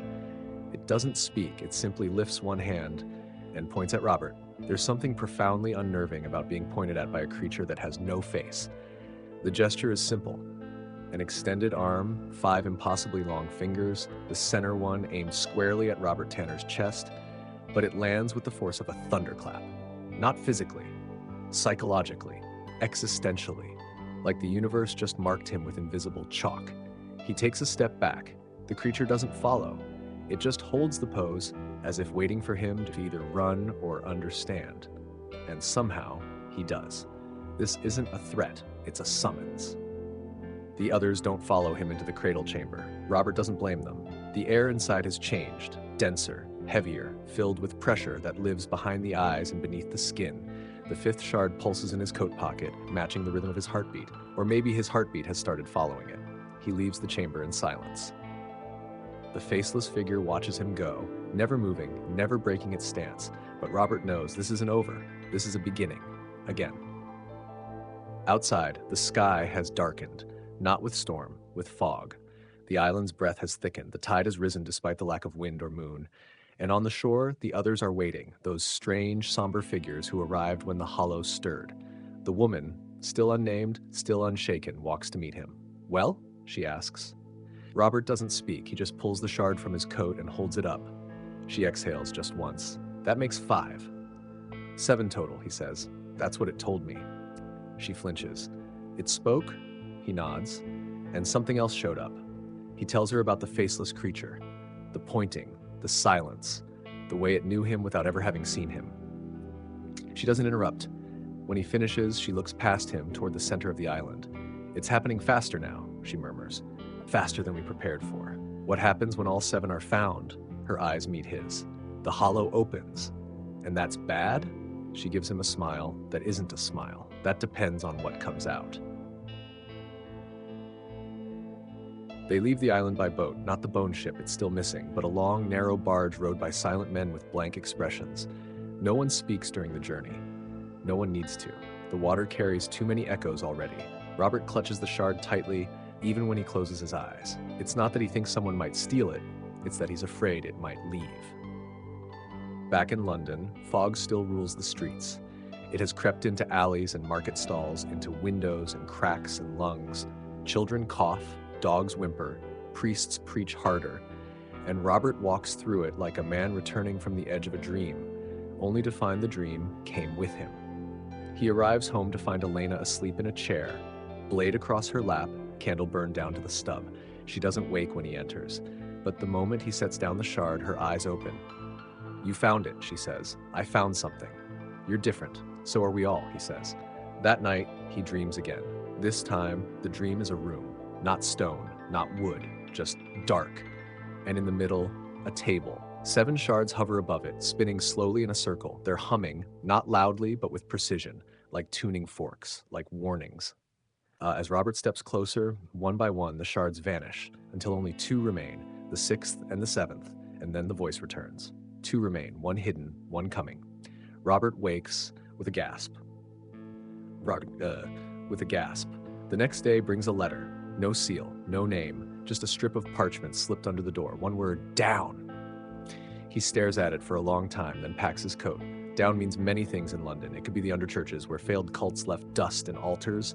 It could be the old plague pits, sealed but never forgotten. It could be the Roman tunnels, the ones everyone pretends don't exist. But Robert knows where to start. The Priory, where it all began. He arrives at dusk. The building is still abandoned, but no longer decaying. Someone has cleaned it, maintained it, not restored, but preserved, as if it were being kept in stasis. He finds the trapdoor beneath the altar easily this time. He doesn't hesitate. The tunnels beneath are colder than he remembers, narrower, the walls closer, but he keeps moving. The map is in his head now, not drawn in ink, but carved by experience. The turns feel natural. The air shifts around him like it knows where he's going before he does. And eventually, he finds it. A door, wood, reinforced with bone, the spiral carved deep into its center. It opens without resistance. Inside, a chamber, empty, except for a stone plinth, and on it, the 6th shard. Waiting. He takes it, no ceremony, no challenge, no voice, just acceptance. He tucks it away and for the first time in weeks, feels no vibration, no hum, only silence, which is somehow worse. As he turns to leave, a shape blocks the doorway, the faceless creature. Again, but now, it's not alone. 2 others stand behind it, same height, same wrongness, same silence. They don't move. They just stand there as if keeping him in, or keeping something else out. Robert doesn't run. He doesn't speak. He waits, and slowly the middle one, the first one, lowers its arm. The gesture is simple, almost respectful. Then all 3 vanish, just like that, and the silence deepens. Back above ground, London breathes around him like a thing trying to remember how to sleep. Robert walks home without thinking. The 6th shard is in his coat. The 7th, wherever it is next. But he knows now, the hollow isn't coming. It's already here. London no longer sleeps. Oh, it tries. Shops still close at dusk, candles still flicker in dusty windows, mothers still hum lullabies to restless children. But the silence under the cobblestones has teeth now. Something ancient has begun breathing through the cracks in the city, and the streets, crooked, soaked, stubborn, are starting to listen. Robert Tanner walks through the fog like a man carrying an invisible bell. People don't see him, but they feel his passing. Children go quiet when he nears. Dogs bark without cause. Even the crows, bold and black and far too knowing, give him space. 6 pieces lie heavy in his coat pocket. Not weight-wise, they're still light, still small, still deceptively simple, but they thrum like forgotten songs. They don't hum anymore, they resonate. The hollow is almost whole, and it's calling him. He doesn't need maps or whispers or strange letters anymore. He knows where to go. It's in his spine, in the pressure behind his eyes, in the way his hands twitch when he walks past places that have been abandoned too long. This time it leads him to the edge of London, where the old stones give way to the truly forgotten parts of the city. Behind an overgrown chapel, nameless, roofless, shadowed by ivy and memory, there is a cemetery, not on any map, not kept up by any church, just old graves, tilting at awkward angles like broken teeth, carved with names that time stopped bothering to remember. At its center, a mausoleum, small, squat, stone turned green with age and weather. The spiral is barely visible above the lintel, worn down by rain and centuries of deliberate denial. Robert doesn't hesitate. He pushes the rusted door. It swings open with a sigh, like it's been waiting for years to breathe again. Inside, it smells like limestone and old secrets. The walls are lined with faded murals, scenes of death that look more like transformation. Spirals everywhere, in robes, in halos, in eyes. A staircase hides behind a curtain of roots. Of course, there's a staircase. And of course, it goes down. He counts the steps as he descends, not because he needs to, but because numbers are one of the last things that still obey the rules. 32, 51, 70. The stairs end in a corridor carved from black stone. The walls pulse faintly, not light, pressure. At the end, a door, circular, carved, closed. But when he steps close, the sixth shard begins to hum. Just once, low and deep, the door responds. It turns, slowly, precisely, like it's choosing to open. The pressure increases, the air thickens, and then it parts. The chamber inside is not made of stone, not completely. Parts of it feel like bone, smooth, white, oddly warm. Other parts are wrapped in roots or something like them, cords that pulse with dull red light. The room breathes, soft, uneven, and at the center, a pedestal, simple, round, and resting on it, the seventh shard. But it's not just sitting there, it's encased, surrounded by a substance that looks clear crystal but moves like water. It shimmers when Robert steps near. The shard within pulses faintly, as if beating in time with a heart that isn't his. He lifts his hand, touches the surface, and reality bends, not violently, just enough. The chamber warps, the air thickens. The spiral on the floor beneath his boots begins to spin, not physically but perceptually. He blinks and the pedestal changes. Now it's cracked, the shard is gone. In its place, a mirror, but the reflection isn't quite his.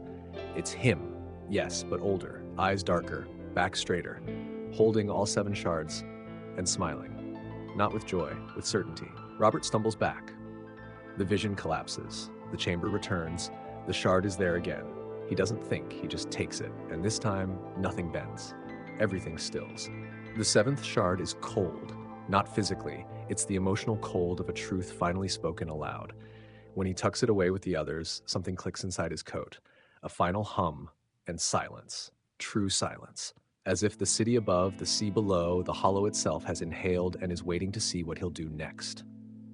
Symbols rise from the floor. The air vibrates. Above him, a shape forms in the air, circular, jagged, layered. A gate, not yet open, but ready. And then the voice. Not in his mind, not in the walls, in the room. The hollow is whole.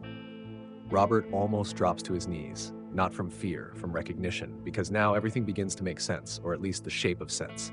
7 shards, 7 steps, 7 witnesses, and 1 door. The faceless one is here again. It steps from a shadow that wasn't there before. This time it isn't alone. 6 others follow, hooded, cloaked, silent, but different from the stitched ones. These watch. Each one holds a shard, the same 7. They form a circle around the gate and kneel as if waiting for a king or a sacrifice.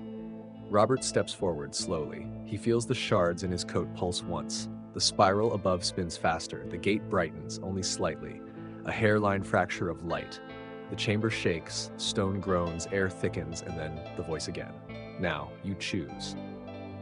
And just for a second, Robert isn't a carpenter, isn't a father, isn't a man lost in something older than memory. He's a fulcrum, a doorway, a key. And he knows whatever choice he makes next, it won't be just for him. It will echo through time, through place, through the hollow, forever. The air doesn't move. Not even a whisper of it, not even the faintest ripple across the stone floor. It's the kind of stillness that makes your ears ring, as if the world has forgotten how to breathe. Robert Tanner stands at the center of the chamber, the 7th shard now resting with its siblings inside the fold of his coat, and for the first time since this all began, there is no noise, no voice, no dream. Just that word, choose. He doesn't speak. There's no one here to answer. No question even. Just a command, an offer, a threat, a promise. It echoes without sound. Choose. But choose what? The kneeling figures remain motionless, 6 of them encircling the spiral gate above which the invisible door spins in its slow, deliberate arc. Their cloaks do not flutter. Their heads remain bowed. They aren't watching him. They're waiting for him.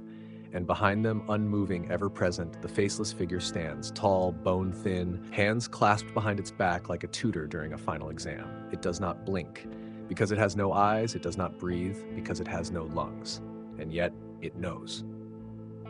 Robert steps forward. The moment he does, the spiral glows beneath his feet, dull at first, then sharper, the color of candle wax and old parchment.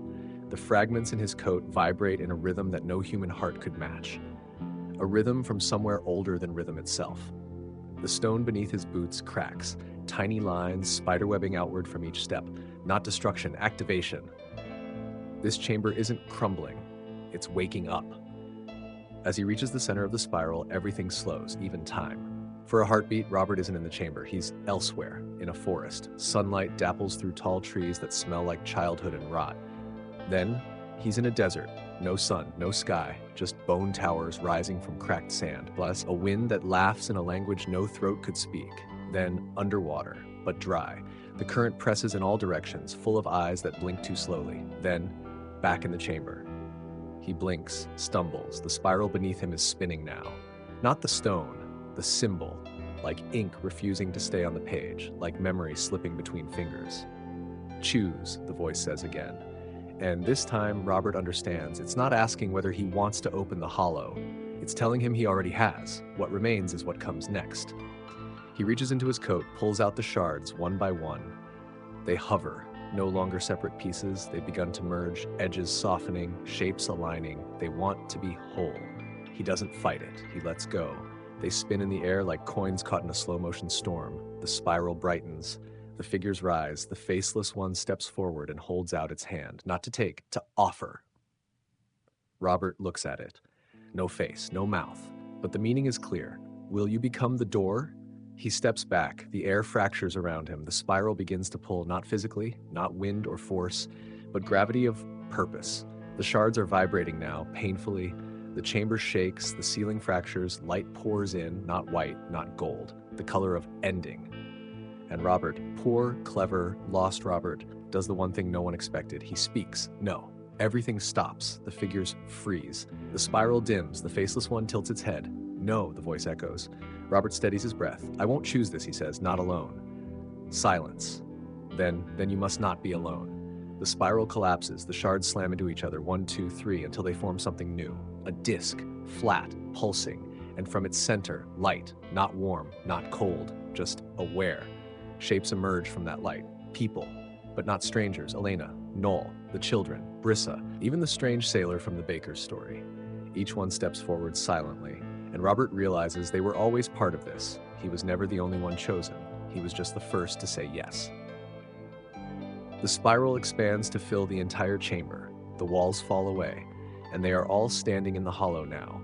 Not a place, but a concept, a possibility, a world beneath the world. The disc of shards floats in the center. One by one, the others place their hands on its surface, and when Robert joins them, it sings. The most terrible and beautiful sound he has ever known, a beginning, a warning, a door. The hollow opens, but not to consume, to become. And so, in the dark beneath London, 7 pieces become one. 7 voices speak as one. 7 hands hold the weight of choice, and the world begins to shift. Not end, but shift forever.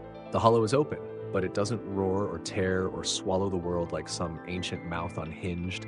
It doesn't crack the sky or shake the oceans or summon demons wrapped in shadow. No, the hollow opens quietly, like a book finally being read.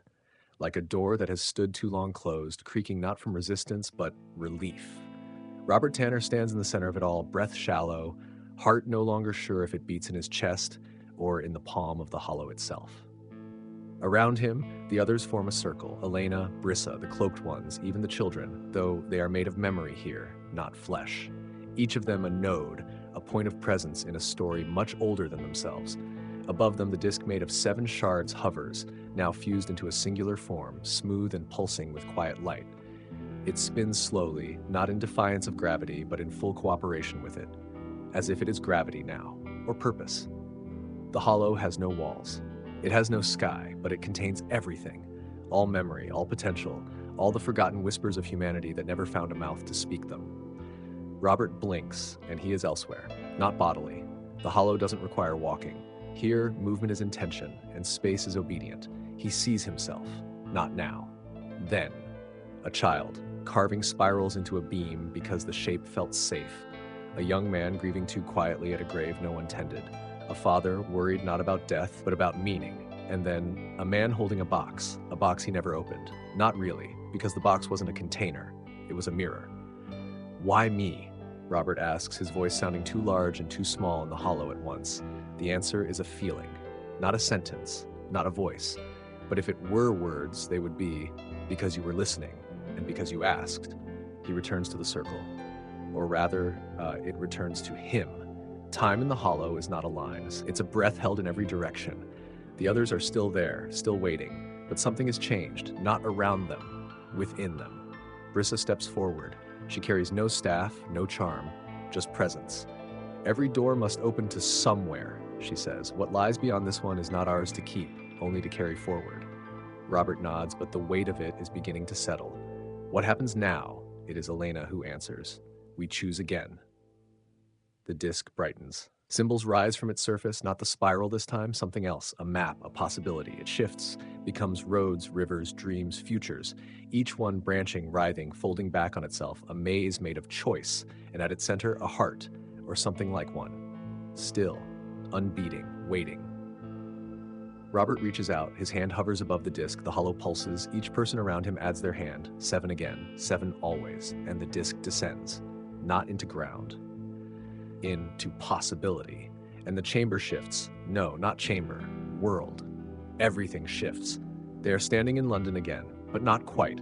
The fog is gone, the sky is red, not blood, just wrong. Buildings lean at unfamiliar angles, time drips from lamplight, and people move like memories flickering at the edges of form. This is not the past, not the future. This is what happens after something fundamental changes. This is what the hollow has revealed. A wound and an opportunity. The cloaked figures speak for the first time, not aloud, but Robert hears them, all at once. This place is the price. It is also the gift. What you do now will echo. Robert turns to Elena. She looks older now, not in age, in clarity. She says, we can rebuild. Brissa adds, or we can walk away. Noel, somehow more real here than ever, says simply, we can shape it. The decision is not his alone. That was the lesson, not fate, not prophecy. Participation. So they begin, not with speeches, with action. They touch the strange walls, the twisting paths, the sky that pulses. And where they walk, the hollow listens and adjusts. This new world doesn't punish or reward, it mirrors. And Robert at last understands. The hollow is not a weapon, not a god, not even a warning. It is an invitation to choose and to live with it. As dawn, or what counts for dawn, rises over the reshaped skyline, Robert steps into the middle of a square that didn't exist yesterday. Around him, the new city hums, familiar and foreign, a little broken, a little beautiful, like all beginnings are. And somewhere behind the sky, the hollow closes. Not locked, just resting. For now. There is no fanfare, no prophecy inscribed in stars, no triumphant swell of orchestral thunder, just morning. Or what passes for it now. The sky above the new city holds the color of bruised parchment, gray smeared with the faintest pink, as if the sun remembered its duties halfway through, forgetting its shape. Buildings lean at unfamiliar angles, streets curve into themselves, and everything smells faintly of ash and lavender. People, some real, some remembered, move with careful purpose, as though still unsure whether their footsteps leave marks. Robert Tanner walks the streets like a man newly born, not in youth, but in burden. The hollow may have closed, but it left fingerprints everywhere, on time, on space, on him. He is not a hero, he never was, but he is something now that he wasn't before. Aware. The new London, or hollow London as Brissa calls it, is not a ruin. It's a seed. Reality has folded here, and like a scar-turned garden, the world is learning to grow in unfamiliar soil. Structures rebuild themselves slowly. Names return to doorframes. A few old trees, forgotten under cobblestones for centuries, have reasserted their roots through the cracks. Some people remember the before, others don't, and some only remember the hollow, as if they lived there and only just emerged. Robert meets one such man near the Thames that isn't. The man's coat is inside out. His shoes are on the wrong feet, but his eyes are calm. Beautiful morning, the man says. Robert nods. Depends on your definition. Oh, I never liked mornings before, the man replies, but now it all feels earned. Elena has built a small sanctuary in what used to be a printing house. It still smells of ink and oil, but now it's filled with people. Some seek warmth, some seek answers. Some don't know what they're seeking, only that the old paths are gone, and the new ones don't come with signs. She sits behind a desk of salvaged wood, cataloging what people remember, not to correct them, to preserve them. Because memory is unstable now, and sometimes the only thing more fragile than truth is the version of it we cling to. Robert visits daily. Sometimes they talk. Sometimes they just sit. One evening he asks her, "Do you think it's permanent?" She doesn't look up from her notes. I don't think permanence is the point anymore.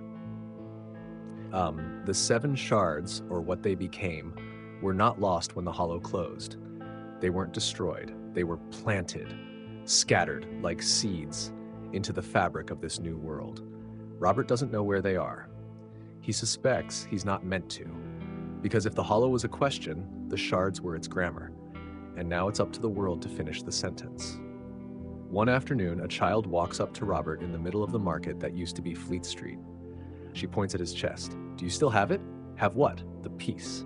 He kneels. "What peace?" She just smiles and skips away, and Robert feels a faint hum in his ribs, a reminder. The hollow is never far. Brissa has taken up residence in what used to be a watchtower. It's crooked now, grown sideways like a tree leaning away from wind. She tends a garden on the roof, herbs that never existed before, plants with leaves that shimmer and pulse faintly at dusk. He asks her once if she misses the old world. She snorts, "I don't miss a thing that wanted me silent," then offers him a tea that tastes like burnt memory and fresh hope. Null has vanished, or changed. Some say he walks the deeper alleys, keeping an eye on rips in the fabric. Others claim he became one of the cloaked ones, those quiet guardians who appear in places where decisions grow heavy. Robert hopes he's free, because Null deserved a story that ended with light. Every now and then, Robert dreams of the spiral, but it doesn't consume him. It dances, it moves like a compass without a center, and when he wakes, he always feels a little lighter, a little older, a little right. He writes it down once on the back of a shipping invoice. The hollow doesn't want followers, it wants witnesses. Weeks pass, maybe months. The city breathes, not perfectly, not safely, but truly, and that's enough. One morning, Robert stands on a rooftop with Alina, looking out across the skyline. Somewhere a building is learning to fly, somewhere a dog is barking at its own echo, somewhere the sea whispers names that no longer belong to anything, and above it all, the sky turns, quiet, strange, kind. "We did it," she says. He nods. "We started it." A new gate hums to life on the horizon. Not a threat, not a warning, just a question. And Robert knows, this time, the world will answer together. Because when you step through the hollow, you don't come back whole. You come back open. And that, in the end, might be the bravest thing any of us can be. The hollow is quiet, not gone, not sealed, just quiet. It's the quiet of a beast that has eaten, stretched out in a patch of sun, eyes half-lidded but still watching, the kind of quiet where you don't know if it's peace or just the pause between two breaths. Robert Tanner walks the streets of hollow London with the caution of someone who knows silence is never just silence. After all, you don't survive the hollow and expect calm to last forever. The world hasn't returned to normal, but it's learned to live with what it's become. Shops rebuilt themselves in loops and curls, doorways leading to rooms that weren't there the day before. Letters arrived addressed to people no longer alive, or perhaps not yet alive. The clocks told time, but only if you asked them politely. And even then, only if they liked you. This was life now, and Robert had stopped questioning it, mostly. The sky flickers at 4:37 p.m. Not visibly, it's more like an itch in the corner of the eye, something winking just outside attention. The crows, those new pale ones with broken silhouettes, freeze mid-flight. Every one of them then resume. Only Robert stops walking because he feels it. A shift, a hinge turning, somewhere, not far. Something had stepped closer. He finds the first spiral on the door of an old bakery. It's drawn in ash, not fresh, but not old either. A child's drawing, wobbly and uncertain, but unmistakable. It appears again on the fountain stones, on the library steps, etched into the frost on a window, each one slightly different, tilted, curved, some closed, some open. By dusk, there are 23 spirals scattered across the city, and one question painted across the largest wall in town square. What do you remember? Elena's ledger is full of half-stories now. People come to her with dreams, shared ones. In them, they stand before a forest made of mirrors. Not trees, mirrors, some cracked, some clean, some showing versions of themselves they've never been. And always, always, there is a whisper, choose the true one. No one ever does. They always wake up before that moment. But they all remember the feeling something is calling again. And this time, it's personal. Brissa builds a model of the mirror forest out of spoons and candle wax and string. She says it's important to be ready for metaphors to touch back. It's not just a dream, she says over tea. It's a rehearsal. For what? Robert asks. Brissa shrugs. Honesty. Robert walks the perimeter of the new city, tracing paths that used to be streets, now riverbeds or storylines, or just soft patches of ground that hum when stepped on. He reaches the far edge of Hollow London just as the third flicker hits. This one is loud, not sound. Emotion. It hits like a memory you didn't know you had. Something lost. And then the sky parts, but it's long enough. A figure steps through, tall, glowing faintly, draped in robes that move like smoke and regret. Its face is symmetrical, too symmetrical, uncanny, the way a story would draw a human. It walks to the center of the square, places a single, perfectly round stone on the ground, and disappears. No flourish, no threat, just absence. The stone sings, low, continuous, like a lullaby made of teeth. Children gather first, then the old, then the ones who remember the hollow with pain instead of awe, and they all just stand there, listening. Robert kneels beside it. It doesn't hum like the shards did. It vibrates, like a thought halfway spoken, and on its surface, a map begins to form. Not geographical, psychological, memories, roads made of choices not taken, and in the center, an open eye, not staring, just awake, watching back. The seven gather again that night, some in flesh, some in memory. One only in the wind, they know the pattern. Seven always, seven again. And in their silence, the city holds its breath. Brissa is the first to speak. It's not a threat. No, Elena says. It's a question. Robert touches the stone again, and the world stutters. He's somewhere else, in a house he never lived in, reading a book he's never owned, holding the hand of someone who's either yet to be born or long dead. He wakes with tears in his eyes and laughter on his lips. They all see it now, not a new hollow, a reflection of the old one, but not under the world this time, within it. Each spiral on the walls, they weren't warnings, they were keys. And the phrase, "What do you remember?" It's not curiosity, it's invitation. So they gather, seven, not to seal a door, not to stop a threat, but to step forward into the forest of mirrors, to face the truths they left behind, and to help others face theirs, because the hollow is no longer a place, it's a mirror. And mirrors are only dangerous to those unwilling to look. There's a forest now, not of trees, but of mirrors, slender, standing panes of silver and smoke, rooted in nothing, reaching endlessly upward. They sway when there is no wind. They breathe in silence. They reflect not what is, but what waits behind your eyes when you're alone. The seven stand at its edge, Robert Tanner, Elena, Brissa, and the four cloaked ones, two still tethered to skin, two drifting somewhere between name and myth. They do not speak, there's no need. The forest already knows. Behind them, hollow London pauses. The air stiffens like paper left too long in the sun. Buildings lean, listening. Time slows, wary. Everyone who remembers the hollow feels it, like a bell rung too softly to hear, but loud enough to shake your teeth. Something is opening again, but not outward, inward. The forest does not greet them, it simply exists. The mirrors stretch in every direction, forming a maze without a pattern. Some lean, cracked. Others are spotless, pristine. Some ripple like water, others throb faintly with inner light.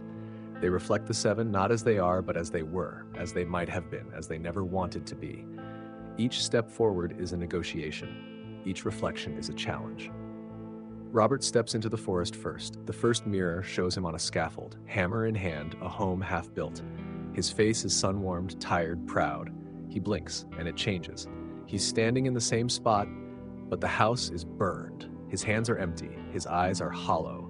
1,000 futures whisper from the glass. None of them feel safe. He moves on. Elena's mirror sings, softly, off-key. It shows her in a field of poppies, holding a book that bleeds ink. Every page is a decision she did not make. She turns each one with shaking hands, but she doesn't stop reading. Brissa dances between mirrors, literally. She twirls arms out as if defying the very logic of reflection. Her mirrors flicker with lives she could have lived, some joyous, others tragic. But she dances through all of them like a woman who knows every step is her own. Deeper in, the forest changes. The mirrors begin to listen back. They react. Colors shifting, frames expanding. Robert finds one that shows him not as a man, but as an idea, a shape carried in the minds of others. Sometimes heroic, sometimes monstrous, always interpreted. He steps away quickly. The next mirror shows nothing at all, and that unsettles him most. At the forest center, they find it, a clearing, wide, empty, still. And there, rising from the ground, one mirror, taller than a church, wider than a memory, perfectly still. It reflects none of them, at least not yet. Robert is the first to approach. The surface remains black. Then it glows, not with light, with recognition. One by one, the others approach, and the mirror begins to show them, not separately, but together. 7 figures, 7 faces, 7 echoes, a story braided in flesh and fracture, each of them a choice, each of them a door. The mirror speaks, not with sound, with shape, a ripple, a flicker, a crack. Then a line of text appears on the surface. Enter as who you are, leave as who you become. And beneath it, a doorknob. Simple, brass, familiar, the kind you'd find in your grandmother's house. Robert glances at Elena. She nods. Brissa grins. About time. He turns the knob and steps through. Darkness, thick, soft. Not cold, but ancient. Robert doesn't fall. He arrives in a room that isn't a room. The walls are memory. The floor is intention. The ceiling breathes. And in the center, a pedestal. On it, nothing. Until he speaks. I'm ready. Something takes form. Not instantly, it grows from mist, a shape, a sculpture, a possibility. Not quite real, but already meaningful. It pulses, it waits. And Robert understands this isn't something he's meant to complete, it's something they all must shape. One by one, the others appear. Elena, Brissa, the cloaked ones. They do not speak, they simply raise their hands, and together they touch the shape. It responds, flares, grows, flickers between forms. City, spiral, child, storm, then settles. A door, new, unmarked, and open.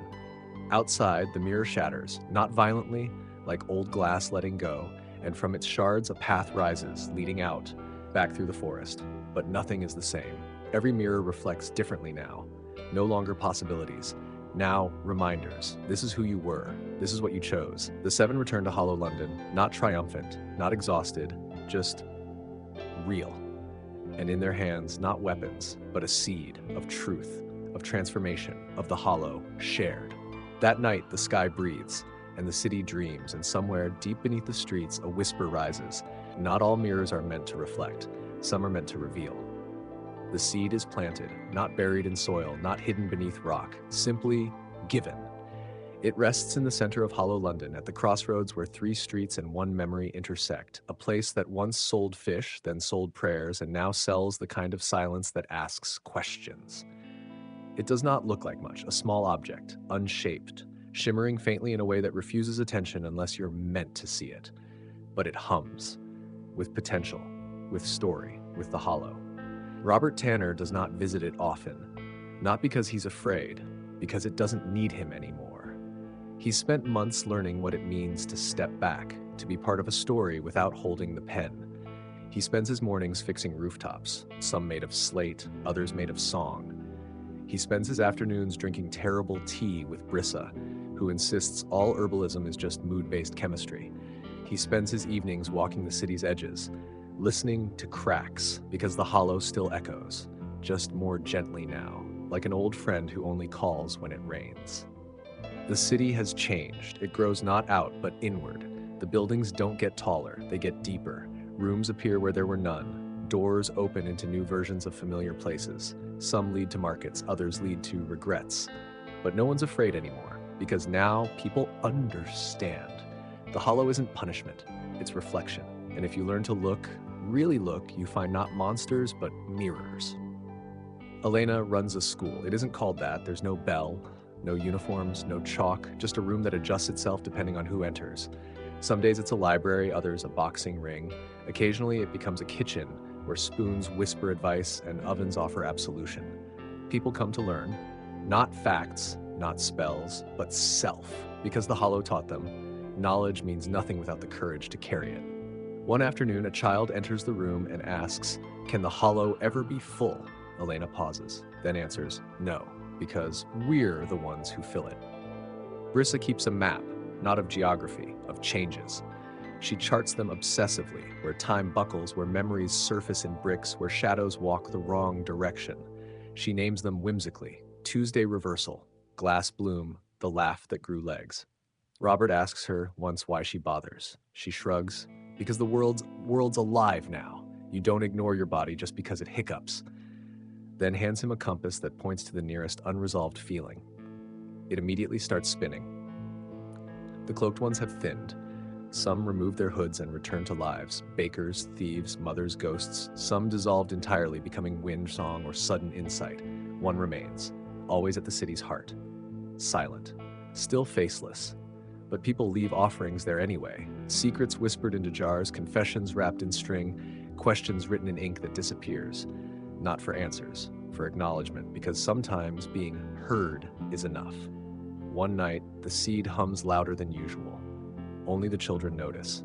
They gather around it, barefoot, covered in chalk, pockets full of important dirt. They do not touch it, they sing to it, a nonsense song, half rhyme, half ritual. The next morning, a tree grows from it, but not upwards, sideways.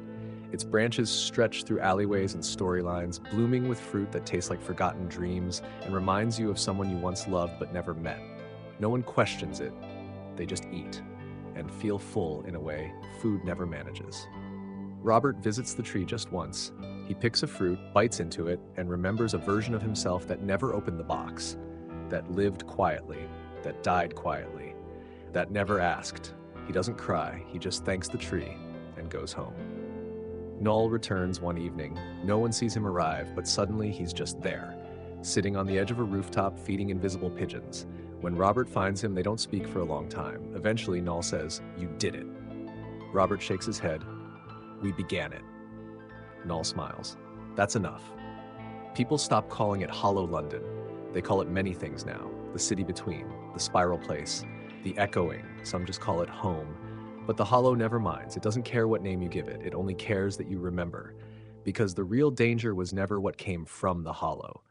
It was forgetting it existed. Forgetting ourselves. Forgetting the cracks are part of the design. That some doors should stay open, even when they scare us. So the story doesn't end. It continues. In every whispered dream, in every mirror that shows too much. In every spiral etched into the soft wood of a table where someone sits alone, wondering if they're the only one who remembers. They're not. The hollow remembers too, and it's listening. Always. It begins with a letter, unmarked, unmailed, unfolded. It simply appears one morning on Robert Tanner's windowsill, weighed down by a pebble that hums when no one's watching. The letter is not addressed to anyone. The paper is old but unwritten, and yet, as Robert holds it, he knows exactly what it says. Because this letter was not meant to be read, it was meant to be remembered. He carries it through the city, through narrow bends where alleyways whisper gossip, past a fountain that giggles when someone lies, into the chamber beneath Hollow London where the light still folds sideways. There, on a bench made of mirror roots and broken clocks, sits Alina. She takes one look at the paper and nods. "I've had one too." They gather that evening. Not with trumpets or announcements, just quiet arrivals. 7 again, always 7. Some flesh, some fog, all present. And in their hands, not letters, but memories, fragments of the same call. A wordless request, a ripple in the stillness. The hollow needs them again, not to rescue, not to contain, but to witness. The gate does not open this time, it folds. like a page turning in a book that reads you back, and through it, not darkness, not dreams, a corridor, wood-paneled, endless, smelling of library dust and things that have never been born. They step inside and walk and walk and walk. Each door they pass bears a symbol, a spiral, a tear, a hand reaching up, a name that flickers like a candle on wet paper. Each door is someone, and every now and then, one opens. Behind the first, a version of Elena, younger, angrier, leading an army of papermen against a sea of silence. She does not look up, but she feels them and smiles, then fades. Behind the second, Brissa, but she's old, very old. Her laughter has cracks in it. She's planting spirals into the dirt, and each one blossoms into a word no one has ever spoken. She hums a song from part 7, then is gone. Noel's door doesn't open. It asks, and Robert answers by touching the wood. Suddenly he's on a boat made of decisions, sailing across a sea that forgets everything it touches. Noel rows without oars. The stars above are shaped like promises no one kept. Robert thanks him and steps back. Time doesn't move in the corridor. It negotiates. The floor is lined with letters now, unwritten, unfolded, but everyone can read them. One reads, "I never forgave you, but I understand now." Another, "This was never about magic, just memory." A third, "I lied about the fruit. It tasted like regret." They keep walking. Eventually, they find a door that looks normal, ordinary, wooden, faintly scratched, hinges squeaky. They stop, because this one is for all of them. The mirror above it says only, "If you're ready, knock." They don't. They breathe, and the door opens anyway. Inside, a room, not symbolic, not mythic, just real. A kitchen, a kettle, a table, 7 chairs, and at the center, a spiral carved into the wood. Waiting. They sit, and for a long time, no one speaks. Not because there's nothing to say, because everything has already been said. This is not a council, not a war room. This is where stories rest, where they exhale.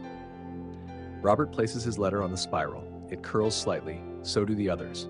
The spiral folds them in, absorbs them, and the table remembers. Then from beneath, a drawer opens. Inside, a book, leather-bound, unwritten, waiting. Robert picks up the pen beside it and begins, not with once upon a time, not with grand revelation, just "we were here." Brissa adds, "We made choices." Elena writes, "We remembered." One of the cloaked ones draws a single symbol, a door opening. The other writes nothing, just nods. They finish before the kettle boils. Robert closes the book, places it in the drawer vanishes, and the spiral glows. The corridor fades, the letters dissolve, the room blinks, and they are home again. Hollow London, exactly as they left it, but warmer, brighter, softer.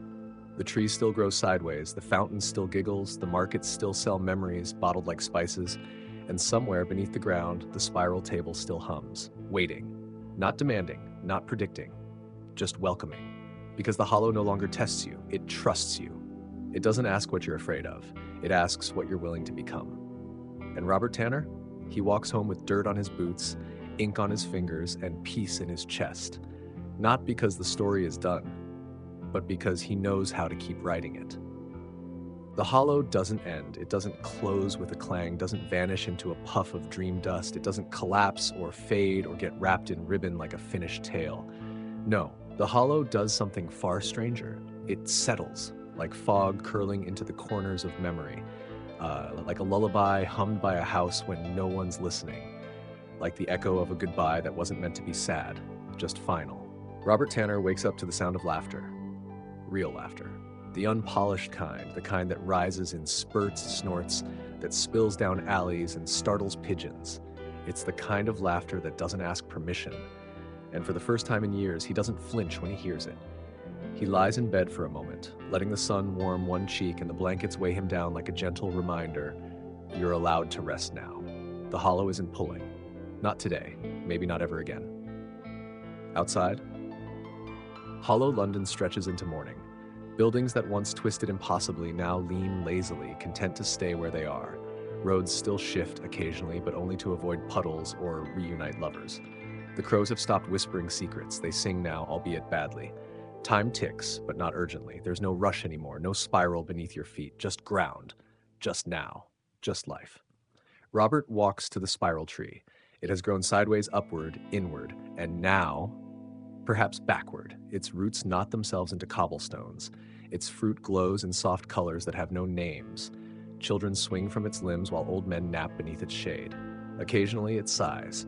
As he approaches, the tree drops a single leaf into his hand. It reads, "You were part of it." Not in ink, in knowing. He folds the leaf, places it in his pocket, and keeps walking. He finds Elena in her museum, not of artifacts but of moments. The main exhibit today is a hallway of choices you didn't make, where people wander quietly and whisper thank yous to no one. A small child laughs uncontrollably in the room of things you almost forgot, chasing bubbles shaped like first kisses and unsent letters. Elena watches them, not like a curator, like a gardener. "I'm thinking of adding a section for kindnesses you thought were small," she tells Robert. He nods. "That might need its own wing." Brissa has turned her maps into something else entirely. They're no longer flat. They're no longer paper. They live.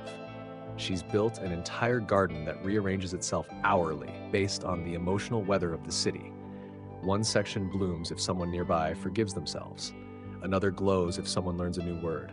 The air smells like spilled tea and second chances. "I named this patch Accidental Healing," she tells Robert, showing him a bush that hums when you apologize. "It's thriving," he says. She grins. "People surprise me." The cloaked one still runs the cafe. It has no name. You find it when you need to. Today it's serving a blend called Quiet Resolve, a tea that tastes like the last deep breath before a good decision. Robert drinks in silence. The cloaked one slides him a slip of paper. It says, "You carried more than you had to. Thank you." He doesn't cry, but he doesn't blink either. That evening, a procession begins, unannounced, unled. People simply begin to walk, not in sorrow, in acknowledgement. Children carry lanterns shaped like old fears. Elders hum songs no one remembers learning. Someone plays a flute that was broken yesterday but isn't anymore. At the center of the procession is the spiral tree. It doesn't move, it receives. It accepts every glance, every touch, every whisper, and from its bark, new shoots emerge, spirals, yes, but softer now. Rounder, inviting. At the end of the path, Robert finds the bench he built long ago. It's worn now, etched with names he didn't write. He sits and watches the city drift past him. Not rush, drift, in the way only healed things can. Eventually, the others join him. Elena, quiet, Brissa, humming, holding a small glowing object shaped like possibility. They do not speak because nothing needs to be said, not here, not now. A child runs up and asks, "Is the hollow over?" Robert leans down, meets the child's gaze. "No," he says gently, "it's part of us now." The child considers that, then shrugs. "Cool," and runs off to chase a kite that flaps like a heartbeat. Later that night, a letter appears on every doorstep, unwritten, unfolded, but everyone knows what it says because this letter wasn't meant to be read. It was meant to be felt. It says, "You mattered." Robert Tanner stands in his doorway, holding the letter, eyes closed, face toward the stars. He's not waiting for answers. He's not listening for echoes. He's simply here. And for the first time since the hollow first cracked open, that is enough. In a city that should not exist, where clocks hum and mirrors choose when to reflect, peace does not arrive like a king. It blooms like moss, quiet, steady, unnoticed until everything is covered. So when the hollow opens again someday, and it will, there won't be fear. There will be welcome, not because the world is safe, but because it remembers. And so do we. And that's where we leave our journey, for now. But before you drift off, I'd love to hear from you. What part of this story stayed with you the longest? Was it the sideways tree, the letters that didn't need words, or maybe that quiet, aching peace at the end? Scroll down and tell me in the comments, what did the hollow mean to you? Or better yet, what version of yourself did you meet along the way? If this tale whispered to something deep inside you, if it gave you a moment of stillness or a chill or even a tiny spark of wonder, then consider subscribing, not just to the channel, but to the journey ahead. Because this isn't the end, not really. I'll be here with more stories, strange, tender, a little cracked around the edges, just like us. So go ahead, like, comment, subscribe. Share this with someone who listens to rain and hears music. And until the next story. Turn down the lights, turn on a little fan for that soft background hum, and sleep well, traveler. The hollow remembers. And I'll see you soon.